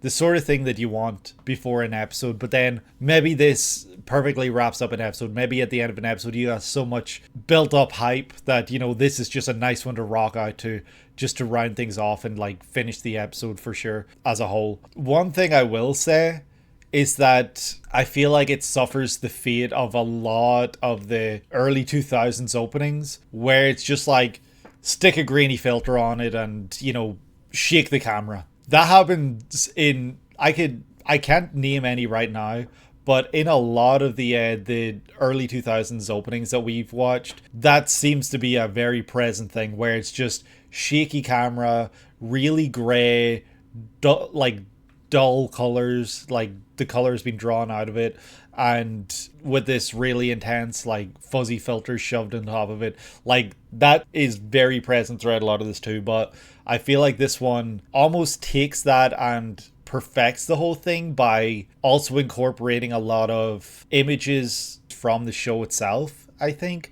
A lot of moments from the show, a lot of scenes, and kind of just incorporates all of that together to make this finished product. And I think it did a great job. I think that it's so cool. Is the ending for Gankutsuou, You Won't See Me Coming by Jean-Jacques Burnel, who also performed the opening and is a member of a long-standing English band, The Stranglers. I think I remember that. Isn't The Stranglers, aren't they the band that did Golden Brown? The Count of Monte Cristo in the future in space! That's crazy. Who came up with this?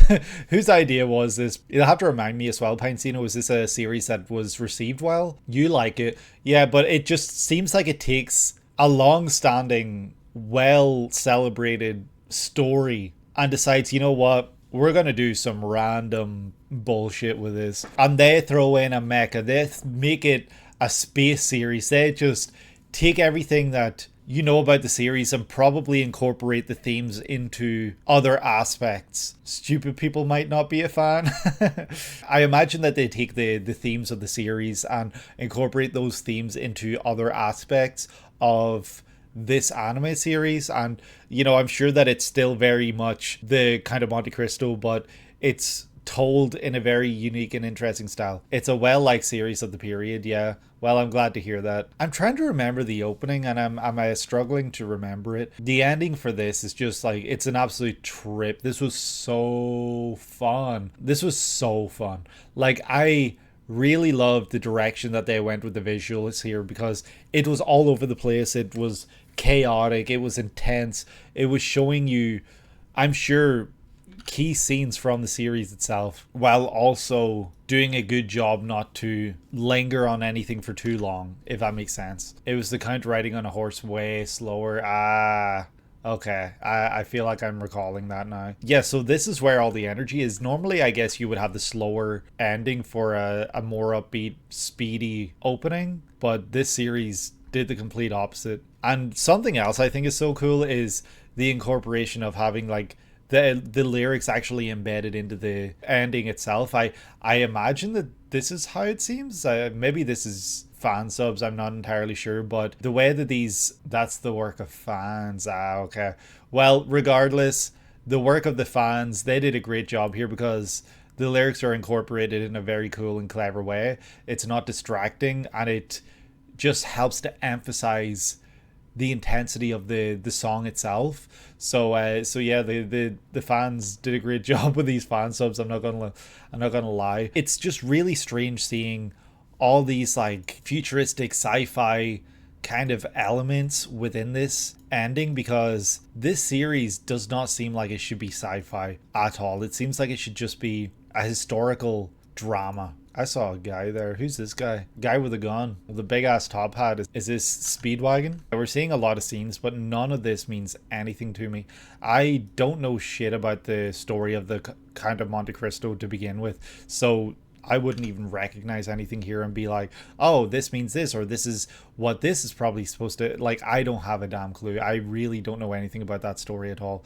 That's the Count. Okay. I thought it maybe was because of the facial hair, but I thought maybe the fact that it was showing him like really shrouded, that it couldn't have been him, because later on when we see him, he's very in the center and very much focused on, like right here, looking very Castlevania-esque. And I really love that it's showing him followed then by scenes of people partying, and then other scenes where we see him later on. We're seeing, like, first of all, there's this really interesting 3D looking mecha scene where, I don't know, the mecha looks more Pepsi Man than anything else. We see then a scene where it shows the Count and he's reaching out, and suddenly all these other hands start to swarm around him, and it's almost like he's the savior and everyone's reaching out for him and everything like that. I think that that's a really interesting idea, that he's just poised himself as this person who people can't live without, even though he looks to be rather despicable throughout this entire branding. He looks like he's the kind of guy that you can't trust. He looks like he's someone who is out to do business for himself and he's not really caring for other people. But maybe other people feel differently. Maybe people feel like he does care for them. Maybe people feel like he actually will do anything for them. And maybe he does. Maybe he is actually the best guy ever. Maybe he's the greatest guy of all time. And I'm just over here yapping and talking shit about him when I don't know anything about him. But yeah, it's really curious seeing this kind of unique look and style. Like I've never seen anything like this. It's interesting, and I'd love to know more about this. I guess I should kind of study up on the Count of Monte Cristo. You'll just say that revenge is a very strong element of the Count of Monte Cristo. I see. One of the most famous stories for that theme. I guess I don't see any of that within this ending. I'm not recognizing any of it. I guess the lyrics, won't see me coming and everything like that makes sense for that. Like the lyrics are definitely like a huge benefit to this ending. Like I really loved listening to this song. I think that it was such a fun one, and yeah, it's also probably going to be one that I listen to when I finish this, because the song itself was so fun. Won't see me coming till I strike. Like, I'm gonna get you, Count of Monte Cristo. I'm gonna get my revenge, and I'm gonna move on. Very clearly what this ending is telling us. I love the visuals as well. The visuals, very creative, very interesting, having all this text in the background, kind of reminding you that this is a classic story. Like, this is an old ass novel or whatever it is that was written way back when. I don't even know when it was written. And the fact that we see kind of like text in the background the entire time kind of makes me think of that. This over here, I don't know if you'll see it. It's like to the right. It looks like says like berserk.org or something. Like, I don't know what that's about. But yeah, this is an incredible ending. Definitely my favorite of the day, and one that I'm looking forward to watching back in the future. But yeah, I fear I might be ready to move on to the next one. It's hard to try to analyze when I can't like figure out what the hell I'm seeing. Like, I have no clue what I'm seeing here. It's just very much sensory overload, but I loved it so much. I think that it did a great job of overloading my senses, and I think that's exactly what they were going for, and I think they accomplished it beautifully. But yeah, let's move on and see what we get in this next one in ending number 9. Here we go. All right, let's see what we get in ending number 9. Here we go.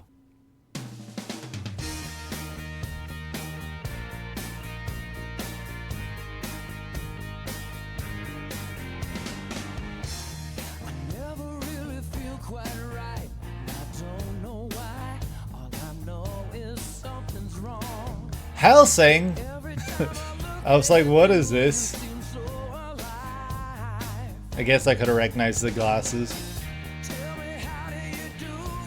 Lovely 3D table, of course.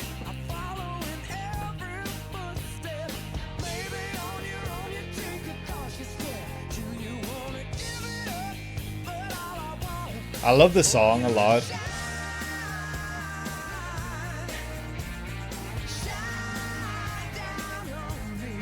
Almost reminds me of like a Bon Jovi song or something, like, I don't know.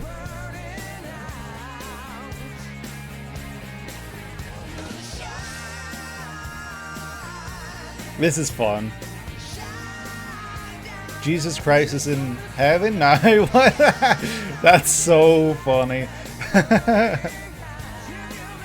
And what was it, this gun that put him there? Like... Oh, that was creepy and eerie. That's not how we wanted to end that. Mr. Big. Okay, that makes sense. Mr. Big was played a bit in my house as I was growing up, so the sound was very familiar, and I guess I was too dumb to realize that it was Mr. Big, and I was like, Bon Jovi? But this is the ending for Hellsing, Shine by Mr. Big. Alucard has a gun in England. Really? This is in England? That's crazy.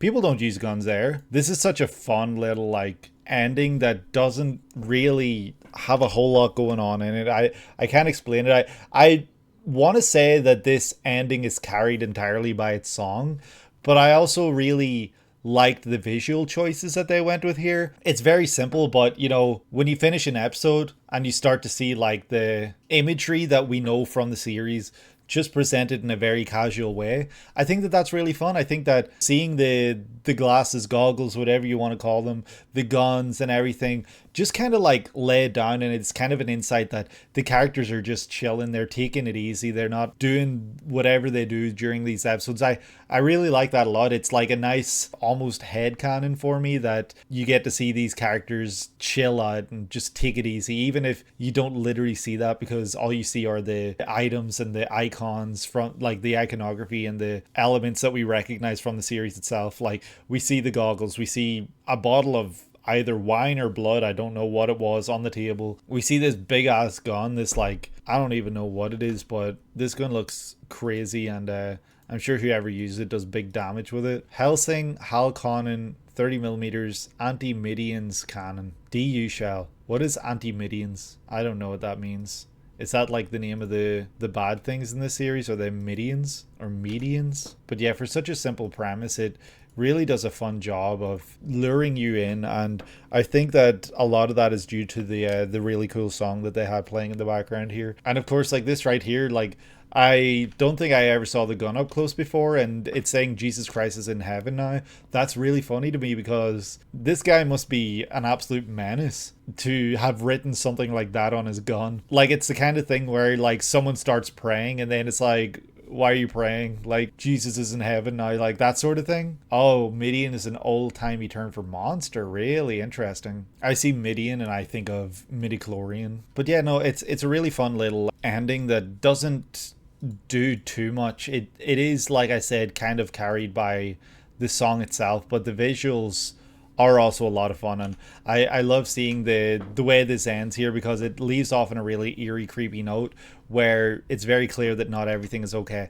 And this is another one like the Nana ending, I believe, that just trails off and doesn't have an actual ending to the ending. Alucard's main rival is of course a Catholic priest, of course, with some big knives wielded like he's Wolverine. Jeez. Of course he is. Is it Van Helsing himself? Is that who he's fighting here? The visuals, like I said, not really a whole lot going on, but really fun what they do with them. It draws you in, and it you know, creates this really cool, fun dynamic, really fun scenario where you're just picturing like them just taking a rest day. But the way this ends here, I don't know the series well enough to know if this is Alucard's eyes or if this is kind of reflecting the eyes of someone that we don't like within the series itself. This was a really, really, really fun one as well. This whole set has been just a fun little list to check out. It is just kind of though like the sort of one where there's not really a whole lot to talk about, because it's just showing images and symbols from the series. It's not really like telling me much. I might already be ready to move on to the next one. Like I'd love to sit here and talk about this one a little more, but yeah, really there's not a lot to talk about. The song itself, Shine by Mr. Big, I really did like the song. I thought it was so cool and fun, but I don't know how relevant it is to the series itself. I don't know how relevant the lyrics have been or would be or anything like that. I don't know if it's the sort of feel or vibe that, you know, you would want to have coming out of an episode or anything like that. Like, yeah, I guess there's just not enough context for me to understand whether it's a great placement for that song or otherwise. But yeah, I think I'm ready now to move on to ending number 10 for this video. Let's see what we get. Here we go. All right, let's see what we get in ending number 10. Here we go. Intense. I don't know what this is. Is this Black Lagoon again? No?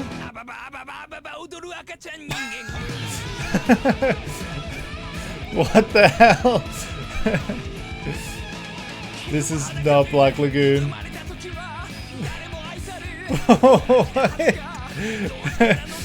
This is crazy.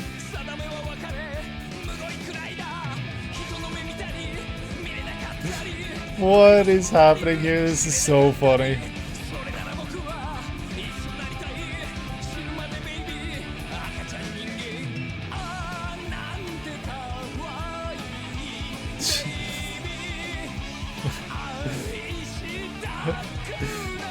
What is this creature? A kidult?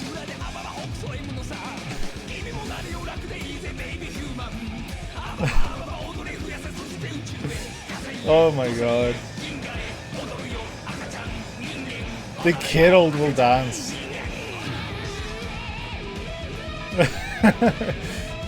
Wow. That was a wild ride.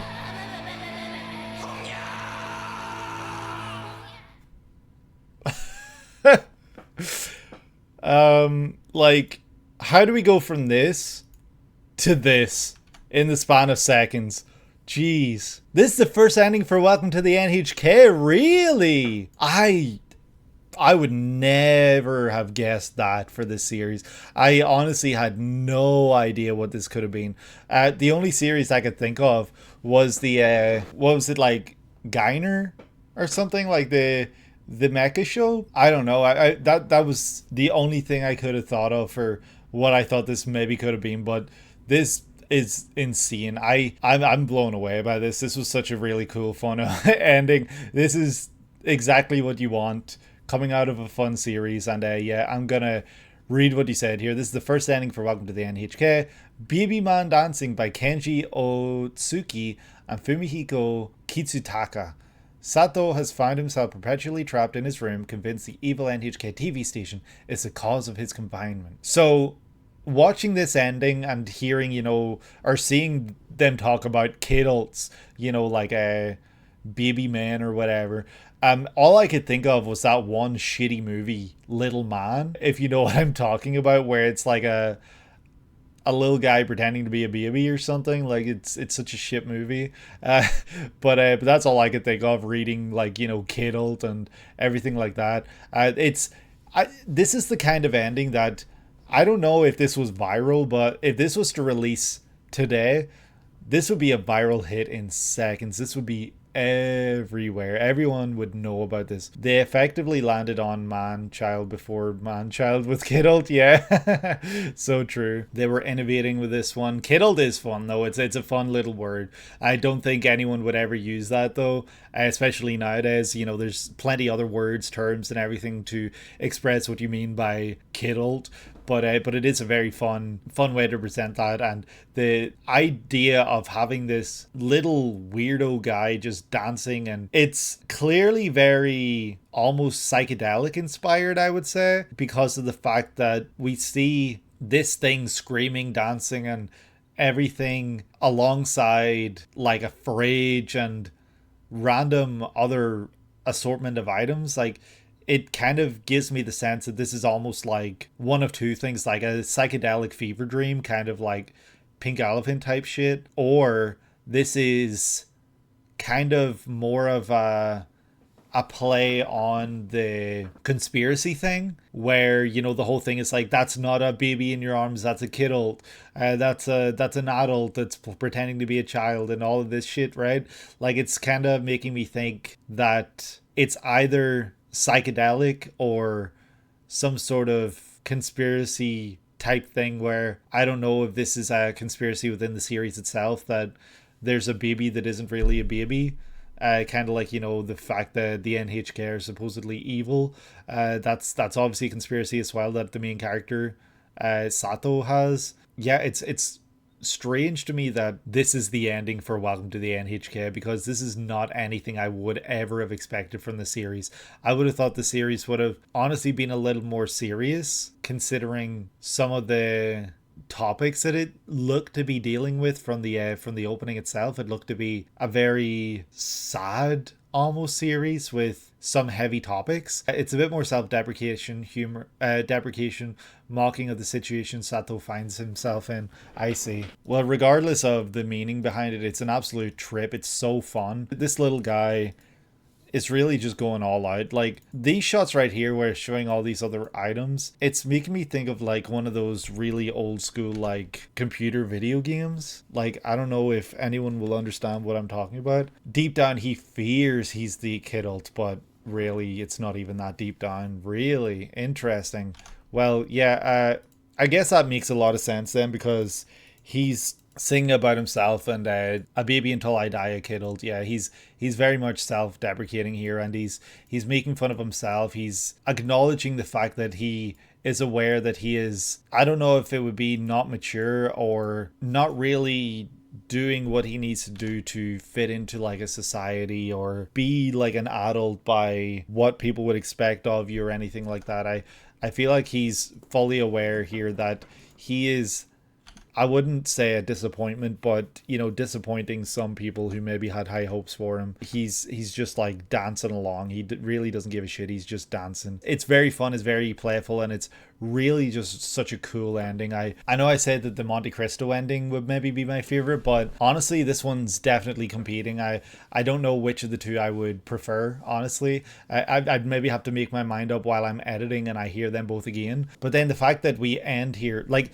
the way that this starts is very interesting because it's showcasing these characters in really grainy, fuzzy, lit areas, only for this screaming Ababa to appear out of nowhere and just absolutely jump scare all of us. And then it ends with this shot of all these eyeballs. So it's like telling you that, eyes are on you, like people are always watching, like that kind of idea. Whereas at the very beginning, where it's showing all these different people, it might seem rather voyeuristic, where we're watching in on them. Whereas right at the end, we see all these eyeballs kind of confirming that voyeurism spin on this, I guess. Yeah, I'm not really confident in that. It's really about all that I can think of, though, because I don't know what else these eyeballs would represent if not for that one character in Bleach. But yeah, you can tell that the eyeballs that we see at the end here,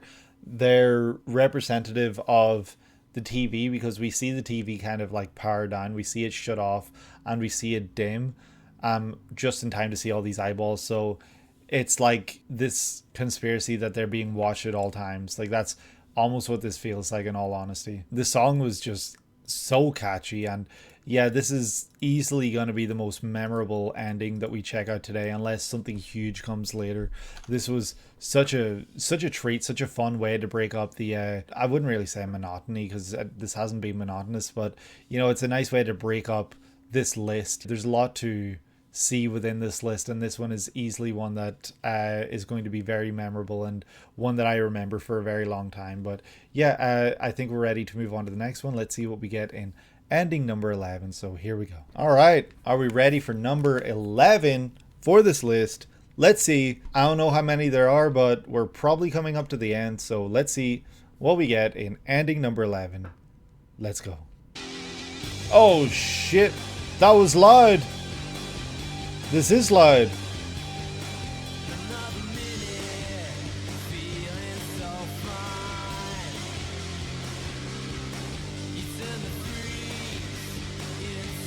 This is cool. I love this already.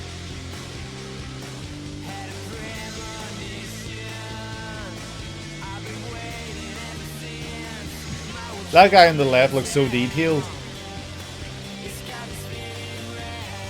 Is this Beck or something? Like, it's the only other series of music like this I can think of.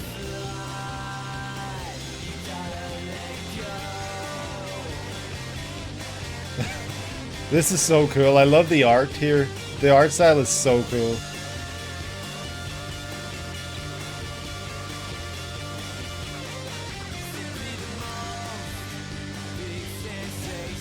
Wow, look at that.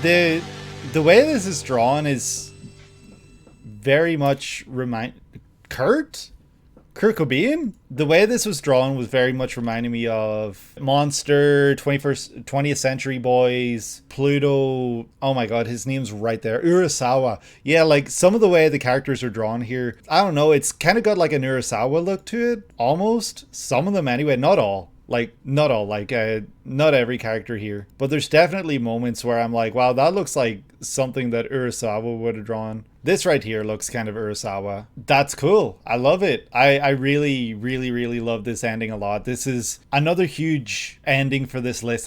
One that's really badass and fun, just like the opening. I remember the opening was easily one of my favorites that we checked out the day that we watched the ending for this, or the opening for the series. I'm guessing this is Beck. Let me just actually check. This is the first ending for Beck Mongolian Chop Squad, My World Down by Meister. Japanese youth seek to hit it big in the USA. That's right. I was made to hit in America. That's right. I remember that now. It was just so fun. The opening was so fun. The opening was just an absolute blast. And this ending right here just encapsulates the roughness and like the rough edges of being in a band. Like it's gritty, and it's showing them, you know, looking up to all these other artists. Like it, you know, there's James Brown. I think that's James Brown anyway. Forgive me for not recognizing a lot of these. Like, I don't know, is this a Sex Pistols or something? Yeah, I really don't recognize everyone here, but it's so fun. It's so cool. And it's very punk rock. It's telling you, you know, that these kids have been inspired by all these other, you know, artists, but ultimately at the end of the day, you can be inspired by others, but you got to be able to do your own thing. You got to be able to make your own music, and you got to be able to shine on your own. But yeah, the art style and the look of this is so cool. I really, really love how this ending looks. It is easily like one of the most cool looking endings, like visual style, that I've seen in a very long time. I love the artistry here, where, you know, everything both looks very detailed but also very scratchy and low detailed. I don't know if that makes sense. Like, look at the face of the guy in the front here, or girl, I don't even know who they are. Like, look at the detail in that face, and then like look at the way that the hair's done. Like, the hair is kind of scratchy and a lot less detailed than some of the other stuff here. So I think that it's really cool. I love it a lot, and I would honestly love to see almost like what becomes of this, I guess. Like, you say this is the first ending. I would love to know if the other endings or whatever it is also have this style, because it's such a fun, unique look. And I don't know, is Beck a manga or is it an original anime? Because if this is, you know, if it's a manga, I think it would be really cool if this was images from the manga itself, or, you know, they were drawn by the artist or whatever, because it definitely has that kind of, I'm on a deadline, I can't exactly put as much detail as I might like into every single image kind of look to it, if that makes sense. And yeah, this is such a great ending this was. I really, really love this one a lot. Like, is this Flea from Red Hot Chili Peppers or something? Like, I can't really tell. Is this the Beatles? That looks like John Lennon. I don't know if this looks like any of the Beatles, so to me. But yeah, I think that's like BEAT. This is John Lennon. I'll be honest, like, I don't know who that is. Is that Ringo Starr? Damn, they did Ringo Starr so dirty. And then was that George Harrison at the end? So is the second one here is supposed to be Paul McCartney? Like, yeah, I have no idea. It doesn't look like them, but it's fun. It's a really fun idea. And then, of course, Bob Marley, right? It was based on a manga, but it's a work where the late director Osamu Kobayashi really took over and made it his own. So I'm not sure which elements are original or from the manga. Interesting. I'd like to think that some of these images that we see in the ending were drawn by the manga creator, because it's got that kind of look to it, and it's so fun. And I just love endings and, you know, openings like this where you get an insight into maybe the manga creator, what they do. Oh, there's Freddie Mercury, of course. This is the second time we've seen Freddie Mercury in an opening / ending. Obviously, Freddie Mercury, Great Pretender for Great Pretender, but Freddie Mercury shows up in, what was it, Cromartie is a character in that series, and then Freddie Mercury being shown in the ending here. That's really funny. But then ending with Kurt Cobain as well. It's iconic. I'm going to be so honest, like, This song is a lock on for the playlist 100%. I'll be listening to others as well, and I'm sure there's lock ons there too for the playlist, but this one is incredible. I love the song so much, and the visuals that accompanied it, kind of, with the lyrics, being about, you're gonna make it big, we're gonna do what we can, we're gonna do all this, like the lyrics kind of being about like, we're gonna try our best to make it. Seeing these drawings here, despite who they were actually drawn by, make it look like they were drawn by a child with dreams. Like, it's my dream to be one of these stars, one of these people that I idolize. It's my dream to be like them. And so you just sit at home drawing all day, listening to their music, coloring, shading, doing whatever you need to do. Like, this ending really just seems about like dreams and like being able to hopefully one day accomplish your dreams, do what you want to do, be one of these stars, be in a band and just make it big, and make it in America and all that stuff. Hit in America, rather, not made in America, hit in America. I don't know if I have much more to say about this. Like I said, it was just kind of like showing the hopes and dreams of these kids, it seemed like, throughout this ending. But the song was incredible. I loved it a lot. But yeah, let's move on to the next one, which I am being told is the final ending for this video, number 12. Let's see what we get. Let's go. Are we ready for the final one? Are we ready for ending number 12? If you guys have enjoyed this video, please consider leaving a like and subscribe if you have not done so already. Be sure to hit the bell down below if you want to be notified when videos like this go live in the future, or any of the other series of anime that I am currently watching on the channel. And let me know which has been your favorite down below. And yeah, more streams like this to come in the future. Check out the stream, twitch.tv/Jasmer, link in the description below, right there. And yeah, you could be here while I'm checking out one of these lists live and see it before anyone on YouTube does. But yeah, here we go. This is another Gurren Lagann.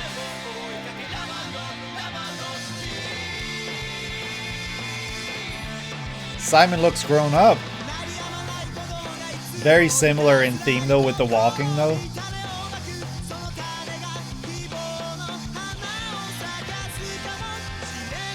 Wow, this looks... that landscape looked crazy, like nothing I saw in episodes 1 to 3.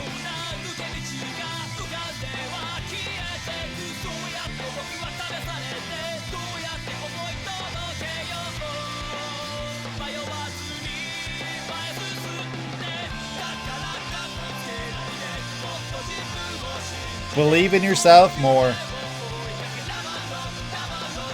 Love and rock. Planets.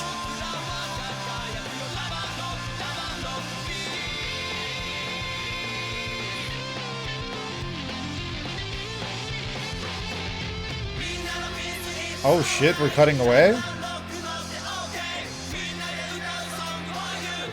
Milky Way.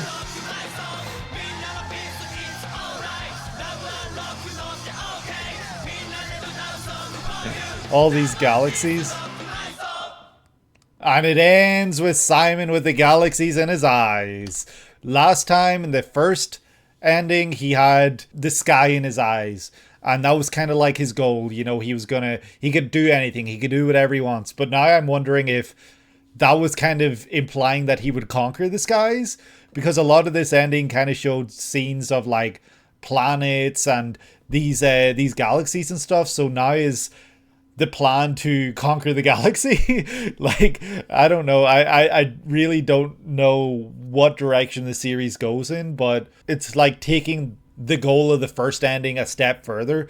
But yeah, Simon looks like he's grown up here in this ending, so I guess there's a time skip of sorts at some point, because yeah, I don't remember him looking this big. He was always a little guy when I was watching those first 3 episodes, and this little mole rat thing is still with us. Cute little mascot. Of course, you can't do anything without a cute little mascot these days, even though this was like in the 2000s. let's wind this back a bit. This is the second ending for Tengen Toppa, Gurren Lagann, or Gurren Lagann, Everyone's Peace by Afromania. You were typing this during the last ending, but we moved on midway through, so I held it here you suppose. Simon and his big bro Kamina seek a literally brighter future from their lives in the underground. I remember that much. And they came across this big mecha thing. A chance encounter with surface dweller Yoko. What was I saying? Like Toko? I was like, isn't the girl called Toko? Yoko. Close enough. And a mecha unlocked by Simon's drill leads them to the upper world drenched in sunlight. Their struggle is not over, as the world has been taken over by beastmen who pilot their own mecha. Simon and gang fight to free humanity from oppression. Their drill is the drill that will pierce the heavens. And that's exactly what we're seeing here in this ending, where he's staring dead ahead at the galaxy. It's almost like nothing can hold him down. It's like nothing can stop him at this point. He can do whatever the hell he wants. He's conquered the skies, and now he just needs to conquer any other challenge that comes his way, that he ends up having to face and come across. Like I was saying that the first ending seemed to be like showing how he needs to learn to love himself. He needs to learn to grow as a person, and this one seems as though he has definitely grown into his role. He looks very confident. He's walking dead ahead without looking back. Like in the first ending, we saw him walking across the screen, and like we could see him, and he was determined. He did have a goal in mind, and he was walking towards that. He was, tying up all the threads, walking towards the drill. But in this one, he's not even thinking about looking back. He is dead set on a goal, and that goal is straight ahead of him. That goal is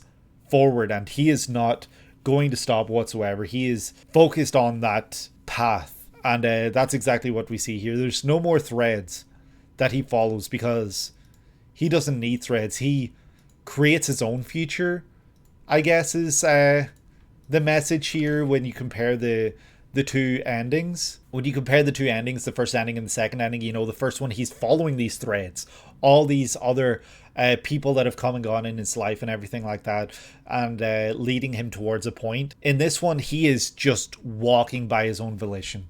He's not following anything. There's nothing ahead of him apart from the galaxy that we see then later on. So yeah, I feel like it's kind of telling you that whole message of people can grow, and Simon is like a perfect example of that. We literally follow his growth, going from this little guy with no confidence who looks up to Kamina the entire time and seeks guidance from those that he follows, to maybe by the end of the series being the one who leads everyone. That's honestly like how this feels by the time we get to the end of this ending. I really also adore that both endings ended in the exact same kind of frame. The first one with him with the goggles on and you could see the sky, and this one with the galaxy in his eyes. And as Pinecino says, what's that in his eyes? A spiral? Who's to say it's a spiral? Why can't it be another drill? Why can't it just be a big galaxy drill that they need to conquer or fight, or I don't know, because here we go, piercing the heavens. Like what goes beyond the heavens? Once you've pierced the heavens and conquered the heavens, like where do you go from there? Like is there an end in sight? Is there a finish line for this series? Like how does this series wrap up, I guess, is a big question I have. Super Heaven, oh shit, they go to that, they get that Final Fantasy final boss second phase type shit. That's crazy. So they're going to pierce the heavens, they're going to pierce Super Heaven, and then the series is going to end as they approach Ultra Heaven. Who knows? But it is a really fun looking series. This ending was really fun, even though like it was very similar to the first one, where there wasn't really a whole lot going on. But the way the coloration's done here again, I was saying during the first ending, I love this black and white look where shadows are black cast against like the white and everything. It's a really cool look. But this time he's cast in a lot more darkness. Like this is dark Simon. First ending was good Simon, and like he was still very like new to everything, whereas this is like, I'm here to get shit done Simon. Like I'm not here to mess around. I'm here to accomplish my goals and move on. Like that's kind of the feeling I get from seeing him here, because he's got this stern face. He doesn't look like he's messing around. He doesn't look like he's having, not that he's not having fun, but he's not here to have fun. He's here to just do what he needs to do. That's honestly how it feels from seeing these shots. And also watching him walk along and, having these thick white outlines around him, I think it's really cool. I really just love outlines. I don't know why. I just like it when openings and endings have like outlines like these. I think it's so cool. He walks past the planets, and that's when we see the galaxy. And the galaxy is the first thing we see in like color in either of these two endings. And the reason, well, besides the sky in his and the reflection of his eyes, but you know what I mean in the first ending. But this is the first thing that we see in full view of color. And I feel like a big part of that is because he's walked past everything else he's accomplished, everything else he's achieved. And this is now the last thing he needs to do. This is it. This is the end goal. This galaxy. I'm sure our boy Simon won't stop until he succeeds. And that's what this is all about. That's what we see right at the end here. The song was really cool as well. I love the energy. I love the intensity that the singer brought. It really just was a great accompaniment for the visuals here, because the song was just so fun, and it really just had me like moving my body along to it. It was an incredible song, matched with like a really nice story here. A very simple one being shown visually here, but I feel like if any part of what I'm kind of theorizing from this series is even somewhat true, even just a little bit, I think that the endings have both done an incredible job of subtly, but also not exactly subtly, telling a really metaphoric story for Simon's growth here.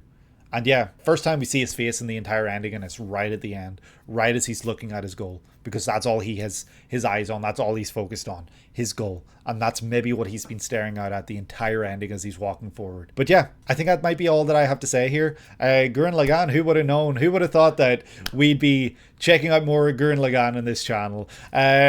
Please don't roast me in the comments for you know, dropping this series. Thank you guys for watching. Thanks for anyone who stopped by the stream. Thanks to anyone who checked out this video, and I hope that you enjoyed. If you did, please leave a like and subscribe, and comment down below letting me know your favorite ending that was in this video. There will be plenty more to come. This is only the first of I don't know how many. Pinecino did actually tell me how many there were, maybe like 3 or something. Actually, I can't remember, but I've forgotten already. And yeah, there is plenty more to come, plenty more to see. Of course, in the coming weeks we will also be doing summer opening and ending streams, so yeah, plenty to look forward to, plenty to enjoy, I hope.